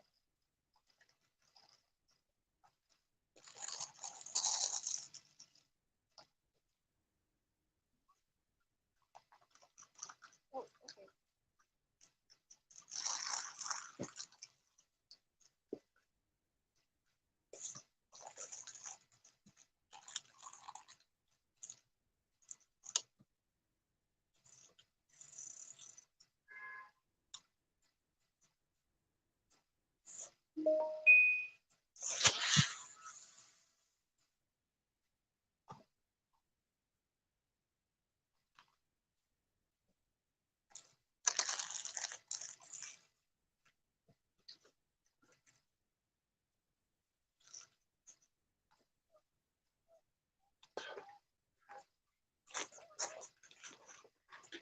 You want to take me jobs then?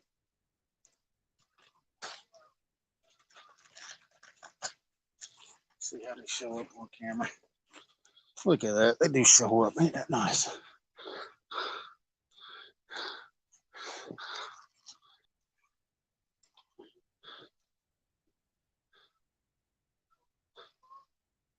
Really?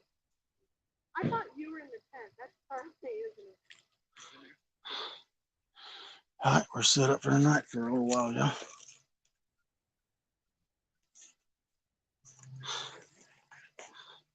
I'll reel down on that. That one ain't in quite as deep as water, but like we'll put it right there.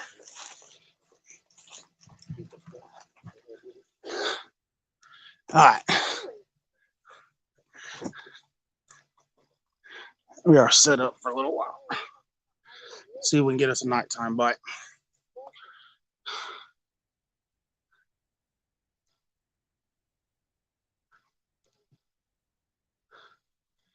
Oh, those are just, the necklaces for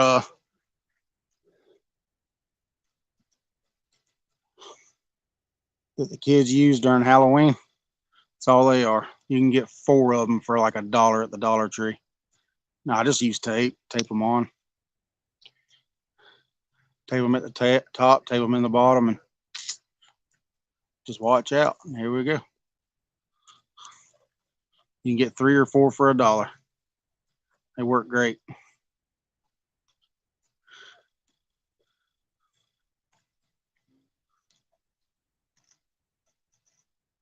Yeah, it don't take long.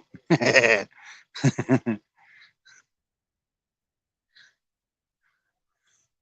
you just tape them on your rods, and you don't even have to don't have to have a bunch of bright light, especially if you're around some folks that are willing to let you fish near them.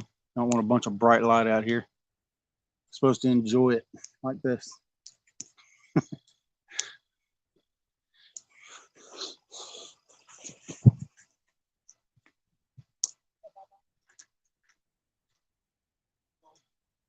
Charlie. Hey, bud.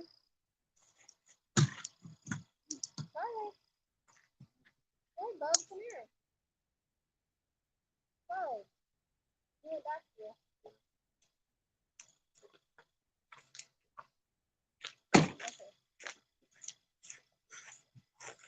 I mean, I do have some 2400 lumen lights that are rechargeable. They're good for 8 hours. Okay, babe, I think But I'm at this campground. I don't want to annoy, the people that are out here camping and stuff. And I mean, they were gracious enough to let us fish over here, so that's what we'll do. But it also works good, if you don't, I don't know how to put this. If you don't like a lot of light, I mean, there's plenty of light out here. They got a campfire going behind us. We got some flashlights and stuff we can use if we do hook into something. Got the headlights for the pickup we can turn on. So yeah, I just don't want to annoy the people around me. Yeah, I just got regular old clear Scotch tape. Just tape them to the rod. I don't know how long it'll last. He's got the little 8 inchers. I've got the 14, 16 inchers. I was going to put 2 of them on there, but yeah, I think one's enough. They should last for at least an hour or 2 anyway.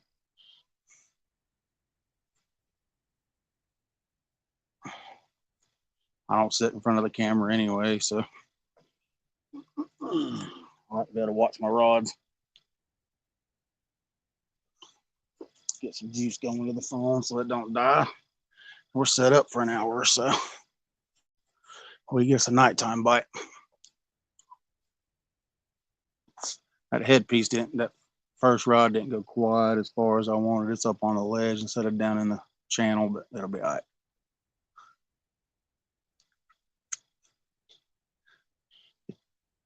I get them around Chattanooga. I'm pretty sure y'all can get them at any Dollar Tree.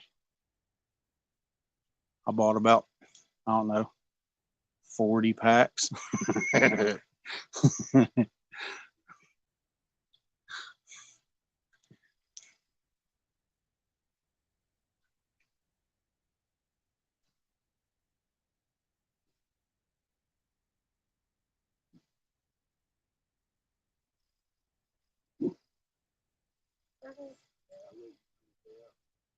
I don't know. Till I get tired of fishing. That's true, but I got to work in the morning too, so I can't be out super duper late.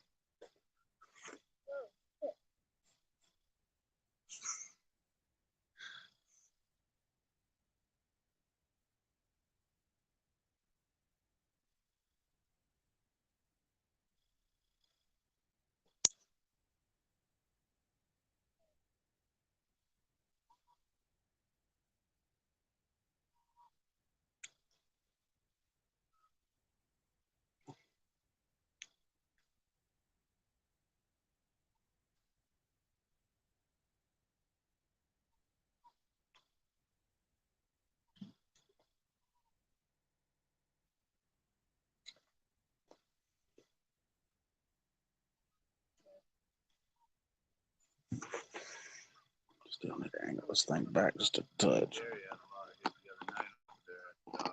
Did you? If you want to go over there, you can go over there. Huh? No takers. All right, there we go. That's a little bit better. No, I was getting set up for the night bite. That's all you missed, Dale. We'll sit out here for a while, see how long these glow stick things last. It was just something that popped in my head. I was like, we'll try it and see. It looks pretty cool. I mean, it works good for like these campgrounds and stuff, so you don't have to irritate everybody with big bright lights and stuff. Just sit out here and fish. Just tape them to the line with some clear tape. They work with a cast. I just cast that big headpiece out with that first rod and it didn't come off, so.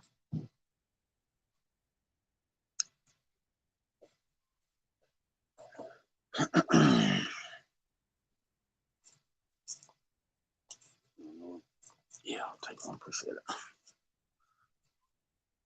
Might have to re-angle the pickup truck, so we do have to crank it. We just go over there and flip the headlights on. We can use those lights to show fish off and stuff.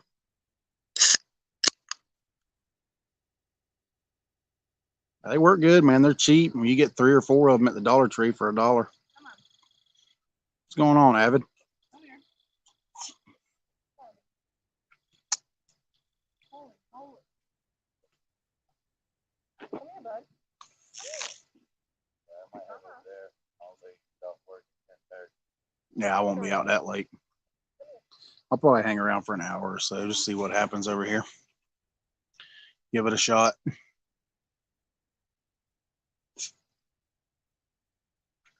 Yeah, work. Oh, yeah. Come here. I got off work and came straight out here. Come here, bud. Fishing out here at the same spot we were at yesterday.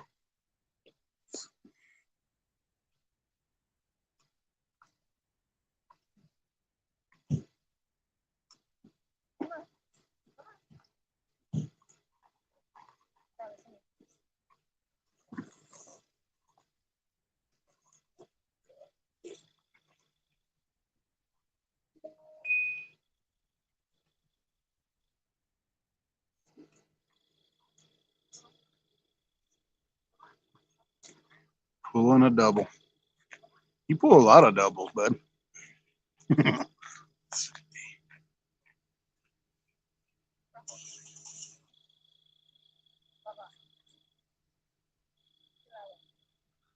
I figured we'd use this out here to keep from aggravating any campers that are out here. There's some folks right behind me.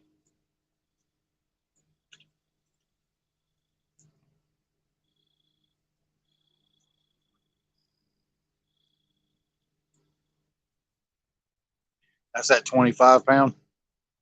That's some strong stuff. You don't have to have 40 or 50-pound, but I like it.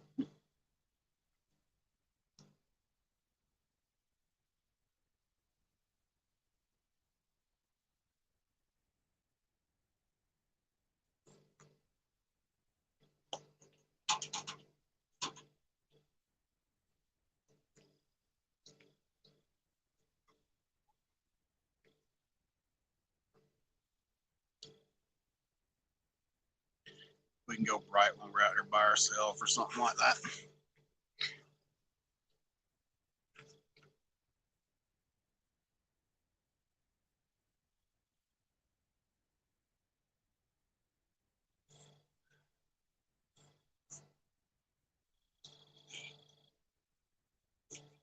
Both of them broke off.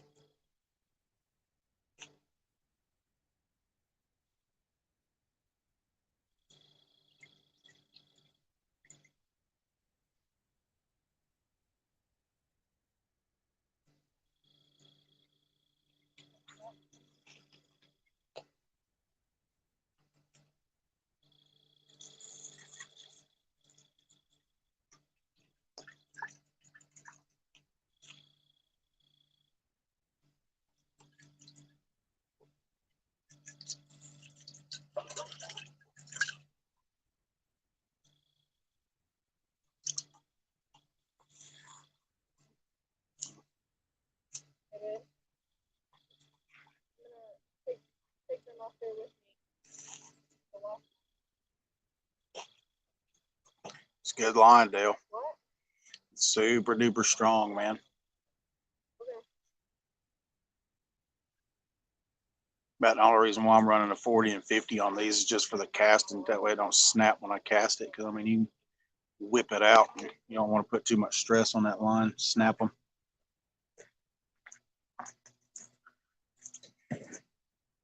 Yeah, 30 pounds. Huh? No, I'm good, man. Appreciate it.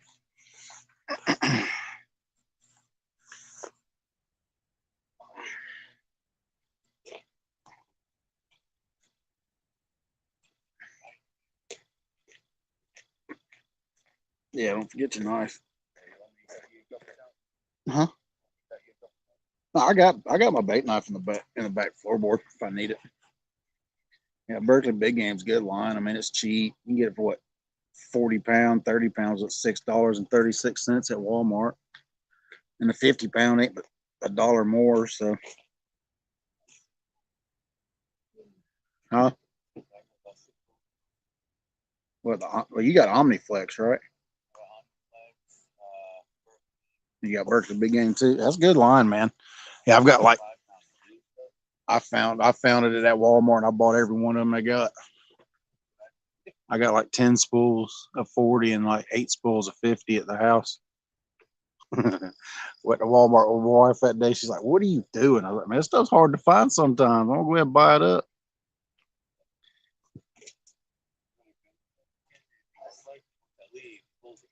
Probably. I'll let you know if I get anything. Appreciate the bait.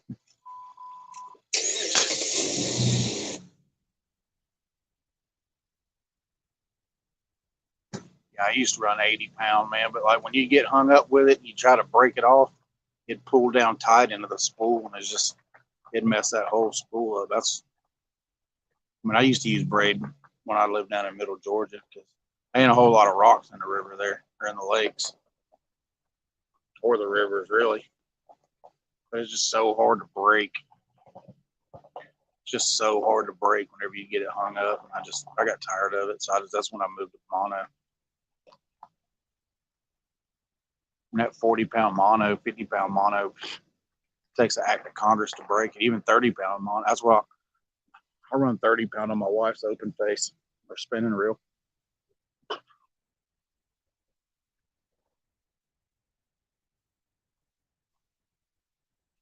I can spool her rod up twice with a spool of it. So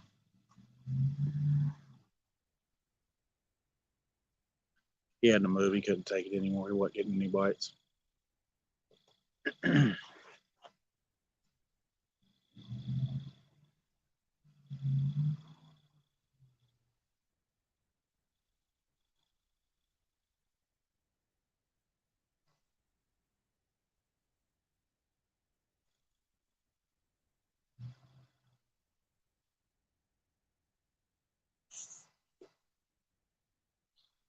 I like to use braid on my bait rods.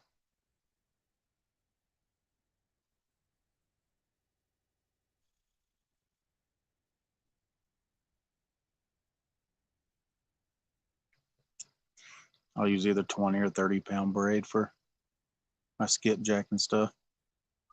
And stripers. I mean, I'll use it for stripers too. That's what I got on my striper rod, 30 pound, what is it? Power Pro.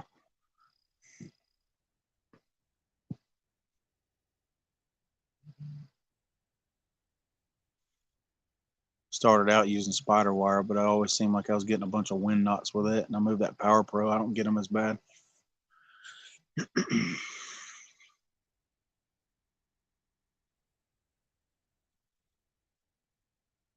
Yeah.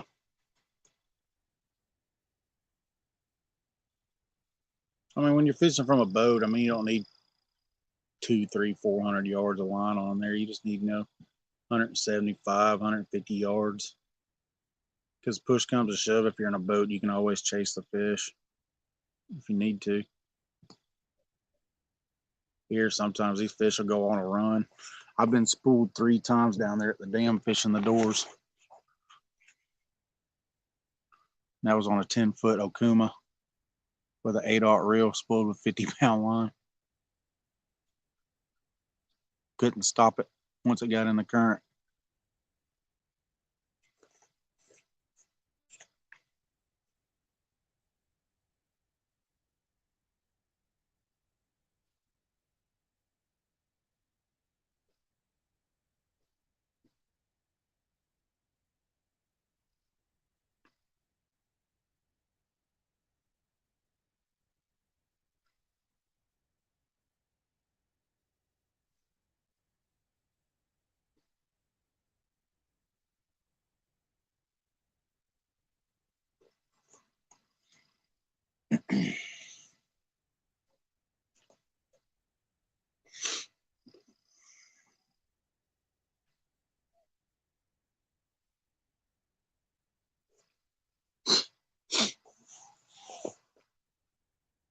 Hear the coyotes off in the distance.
Just so peaceful out here.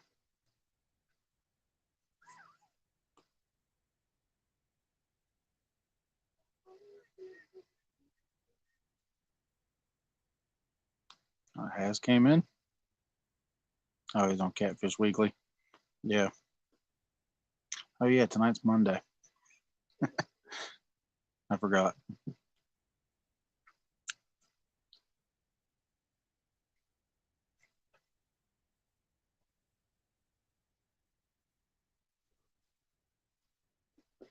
I'll watch them later. I'll watch a recap later.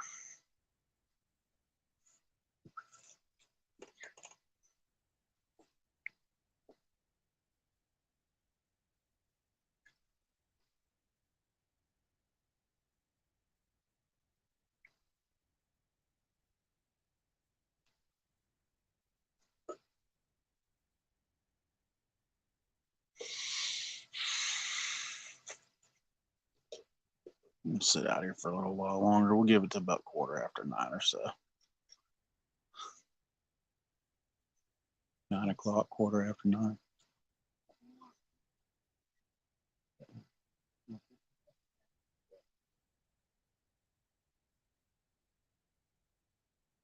It's just too nice not to be sitting out here this late.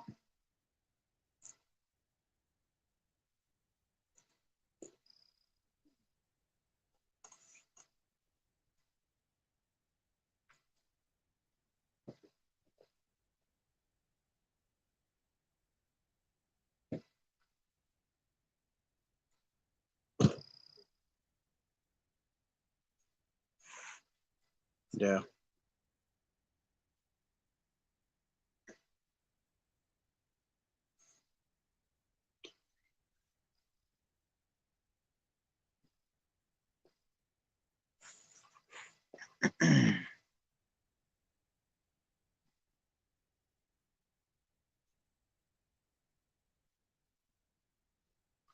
Yeah, I'll start getting some videos out soon, I hope.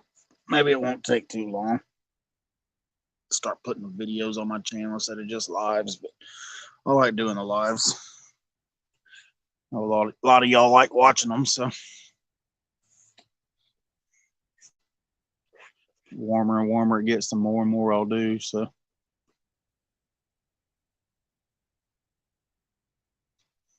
Y'all can sit out with me till midnight, 2 o'clock in the morning if y'all want to, because I'll be fishing like that. Yeah, that's right.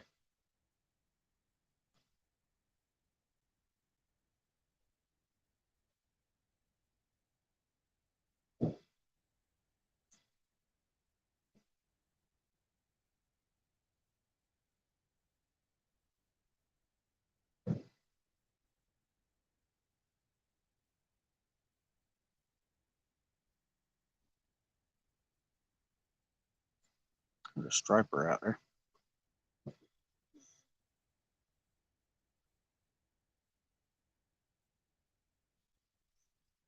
all night. Yeah, I miss working night shift. Kind of glad I'm not on night shift right now because I can fish at night. So I don't know when I'll ever go back on nights, if I ever do go back. This job will be over with soon, one I'm working on, doing the 24/75 split down here in Chattanooga.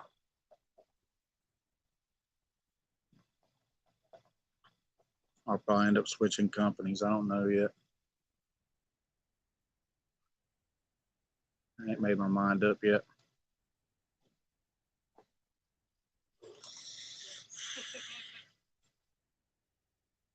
Yeah, I might start putting two of them on there. Probably be a little bit better. But I mean, we can see them. So one goes off, we'll see it.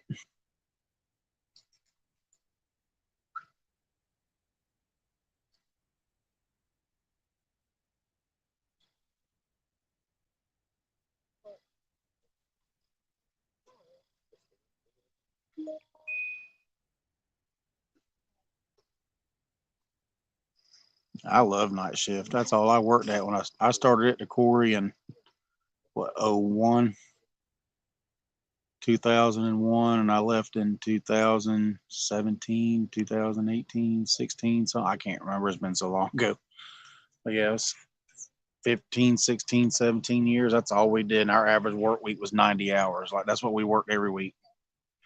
86, 90-hour weeks all the time. We had a few little spurts here and there where the foreman didn't like it. We'd go to 48, but I mean, I'm a nighttime person. So, I mean, that's why I can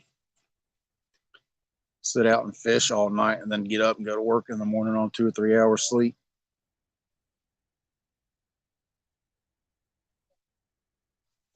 I did it several occasions for like a 2-week stretch last year when the bite was on right after post spawn.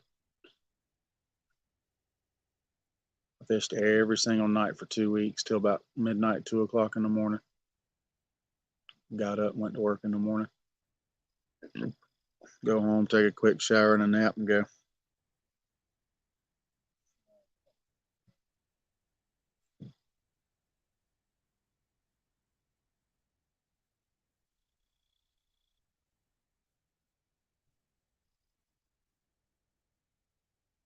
Yeah,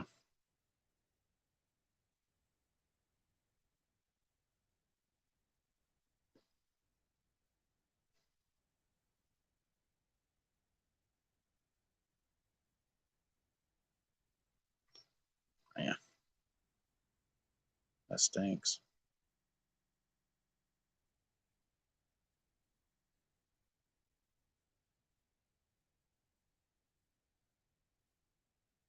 Yeah, I got hurt my first year on the job. High wall fell on me, tore my left shoulder wide open. Took 42 stitches to close it up. Got 10 in my head. About 300 tons of material fell from about 250 feet up.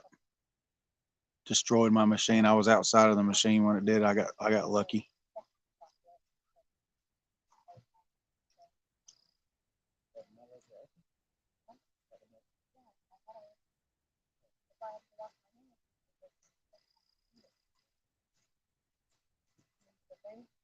Grab my jacket. It's starting to get a little chilly.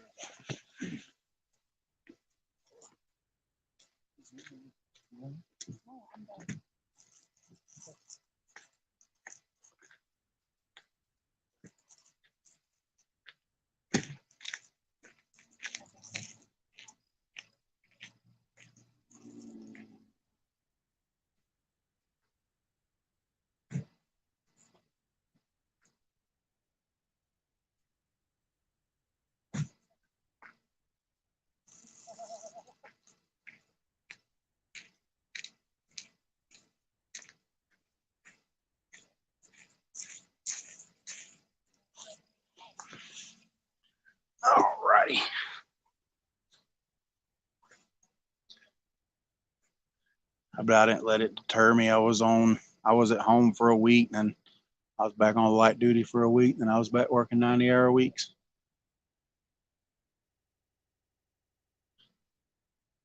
I love the work back then. I miss it sometimes just because I did it for so long, but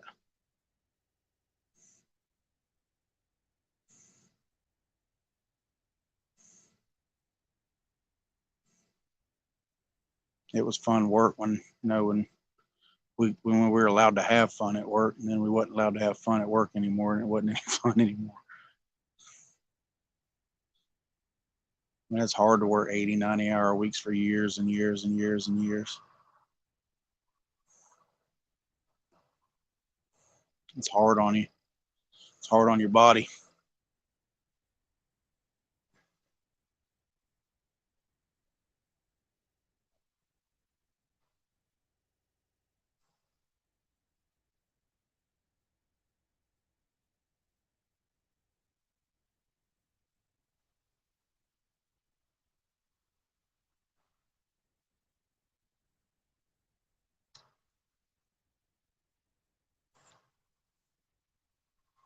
Oh, sure.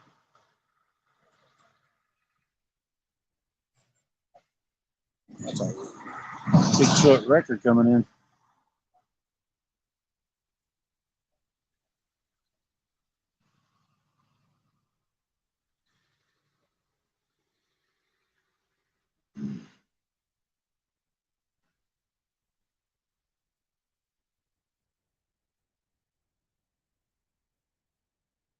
And that's why I moved up here, just so I could fish more.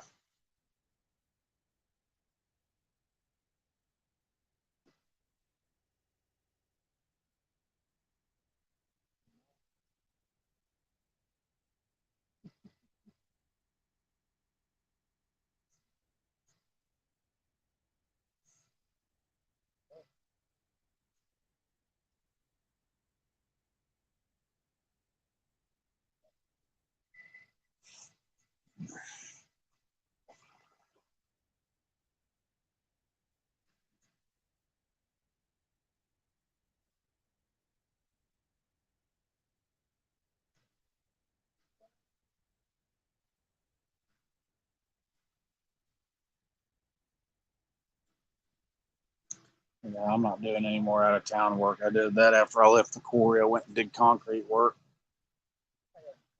running a laser screed, putting in pads and stuff, building pads and factory floors and stuff like that. And I like to sleep in my own bed. Yeah, I'm 42. I'll be 43 in September.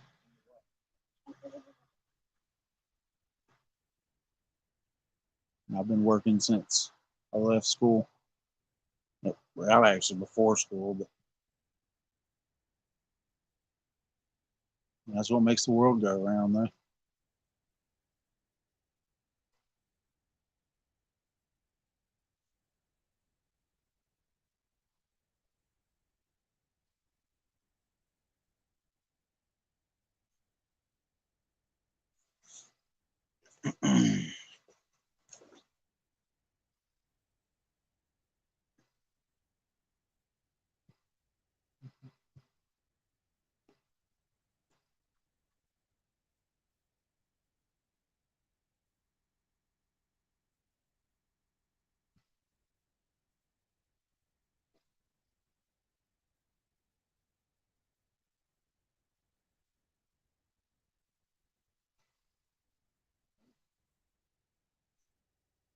I didn't. I mean, I did a little bit of work off and on, just during the summertime and stuff when I was that young.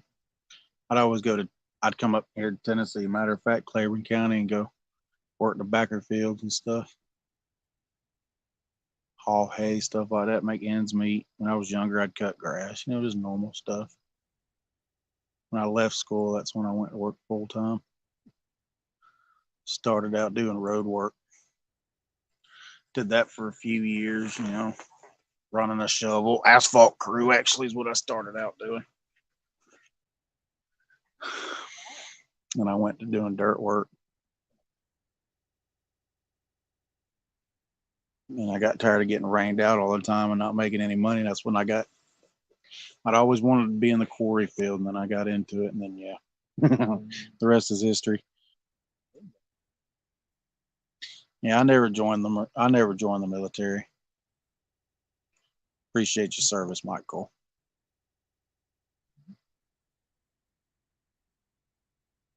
My dad told me if I ain't gonna make a career out of it, don't waste my time. He served 20 years in the Air Force. My brother joined the Corps. Matter of fact, he was in boot camp when 9/11 happened.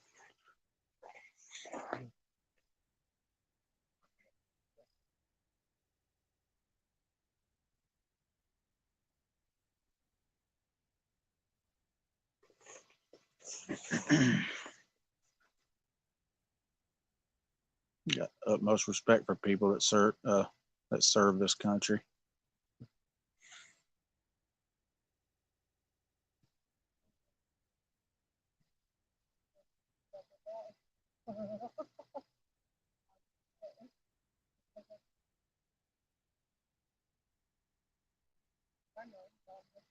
Ready for that 100-pounder to swim by and grab it.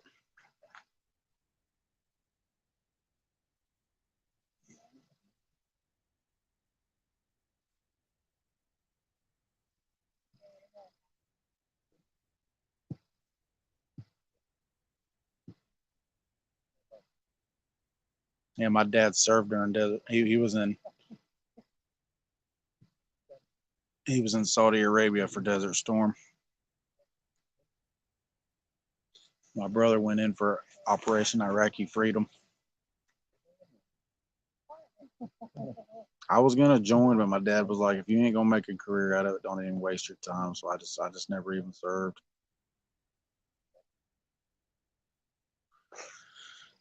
I wish I would have now, but I didn't.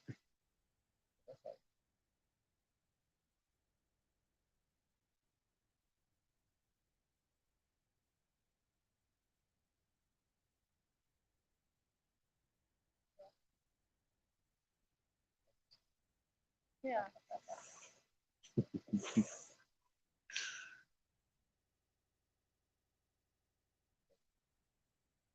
We just bought us another tent. We're getting ready to start camping too. I miss it. I do miss it. I really do.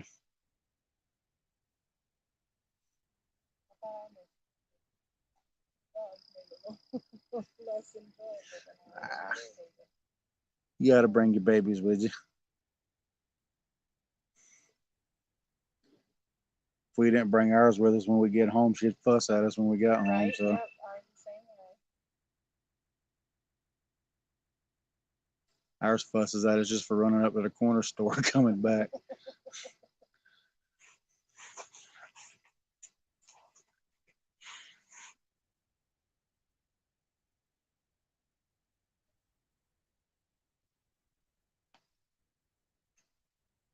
There's 8 people watching me in here. Sitting there staring at these glow sticks. That's cool. Come on, fish. Oh, 7 now. One dropped out.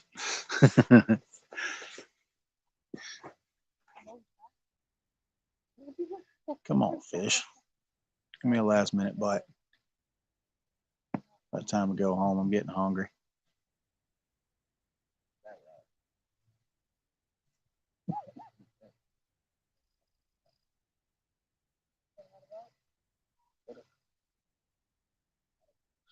Still here, Avid. Yeah. I ain't gonna be out here a whole lot longer. I gotta go home, take a shower, and eat supper. I ain't even eat supper yet.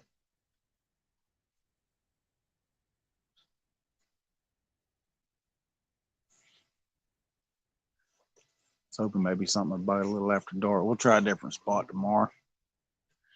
We can get out if it ain't raining. Rain's supposed to start moving in tomorrow, I think. Either tomorrow or Wednesday. I ain't 100% sure.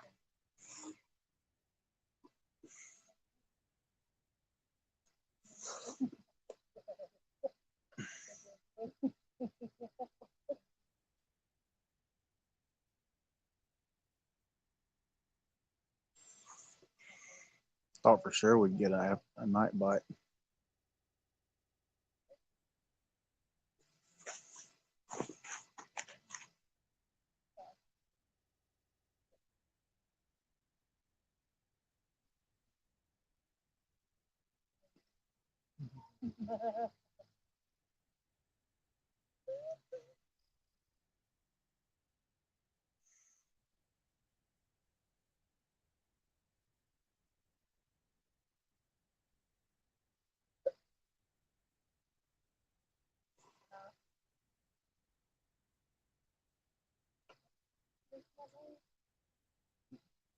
Somebody up there on the road running. I was wondering what that was. I don't know what that noise was.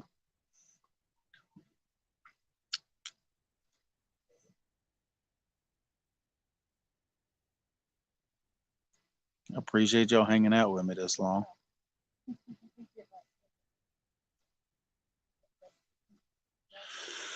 We'll get into some big fish eventually. We did get one avid if you want to go back and look at it. About 20 minutes in, got a little 8 to 10 pounder.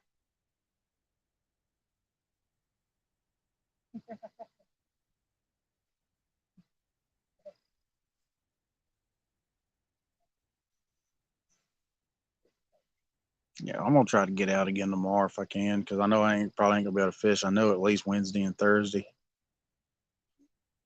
It's supposed to rain again, I think Saturday and Sunday, so it's kind of.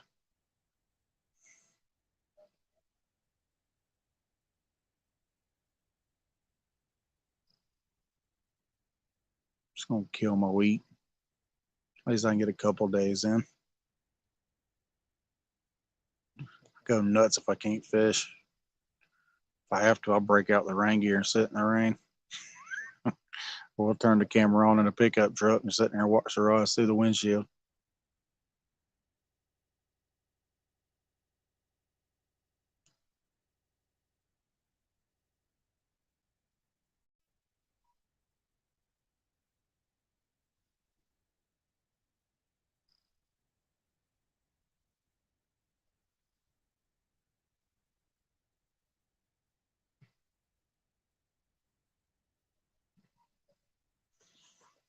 Oh.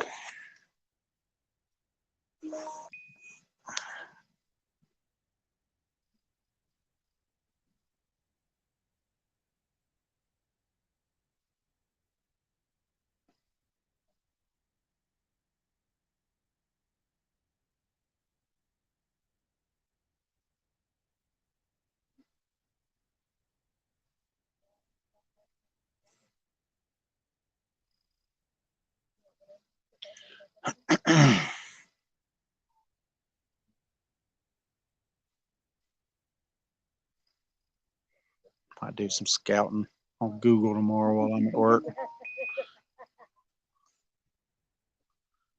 Find us another spot. Different spot. What's going on, Mike Irvin? Thanks for coming in, bud.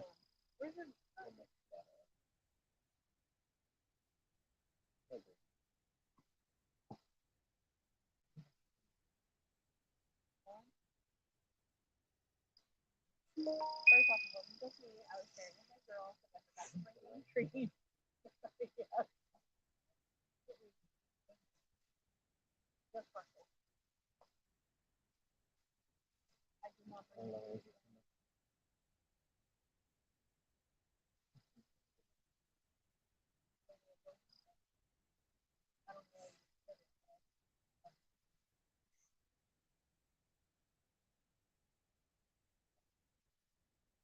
So peaceful out here at night, y'all. Golly. Y'all could only be here sitting there listening to the crickets.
Fish. Okay. Fish.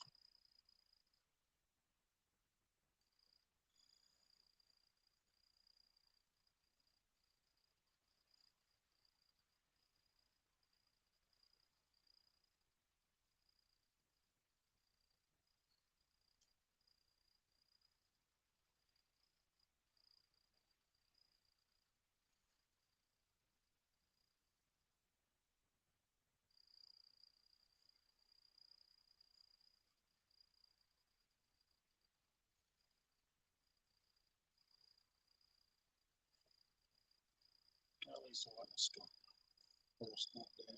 Skunk trip. However you want to put it. We got one.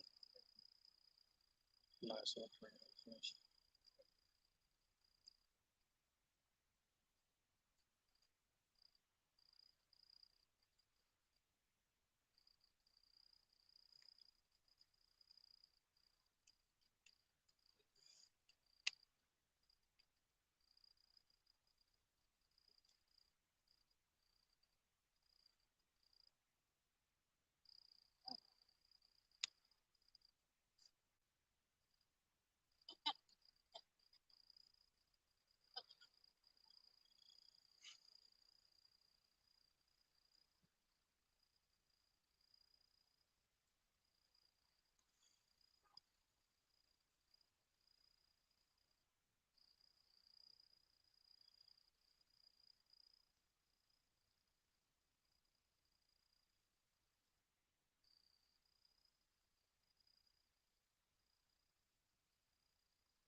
So 10-day forecast is only over 3 days with no rain. Not cool.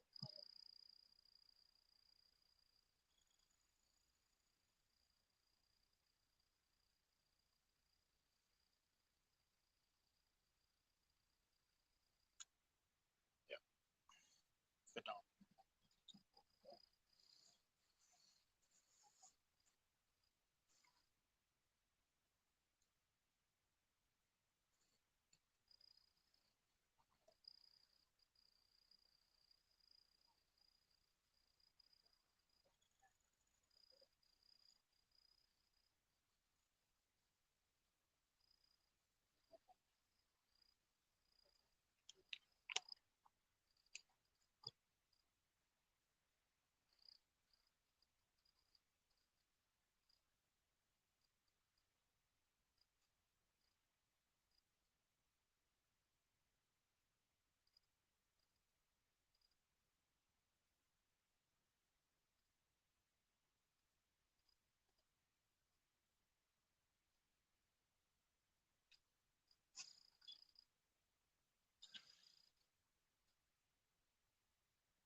Yeah, they're dimming out. Looks like I can see them good on my end, but y'all just can't see them that good on yours.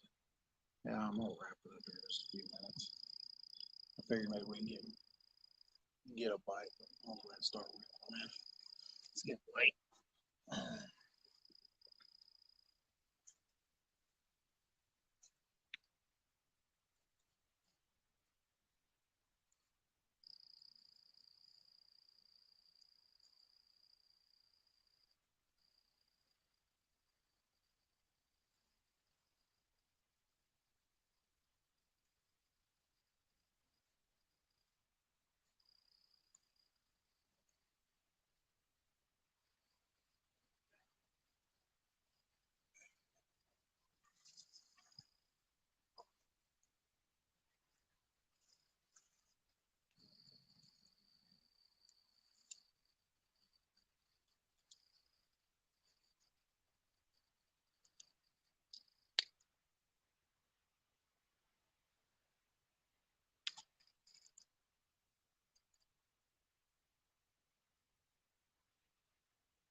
All right, y'all.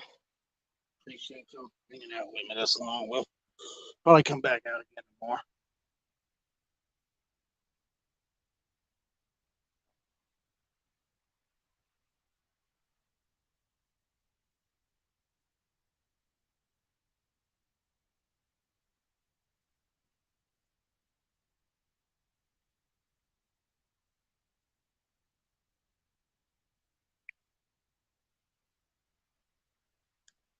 Appreciate y'all hanging out with us.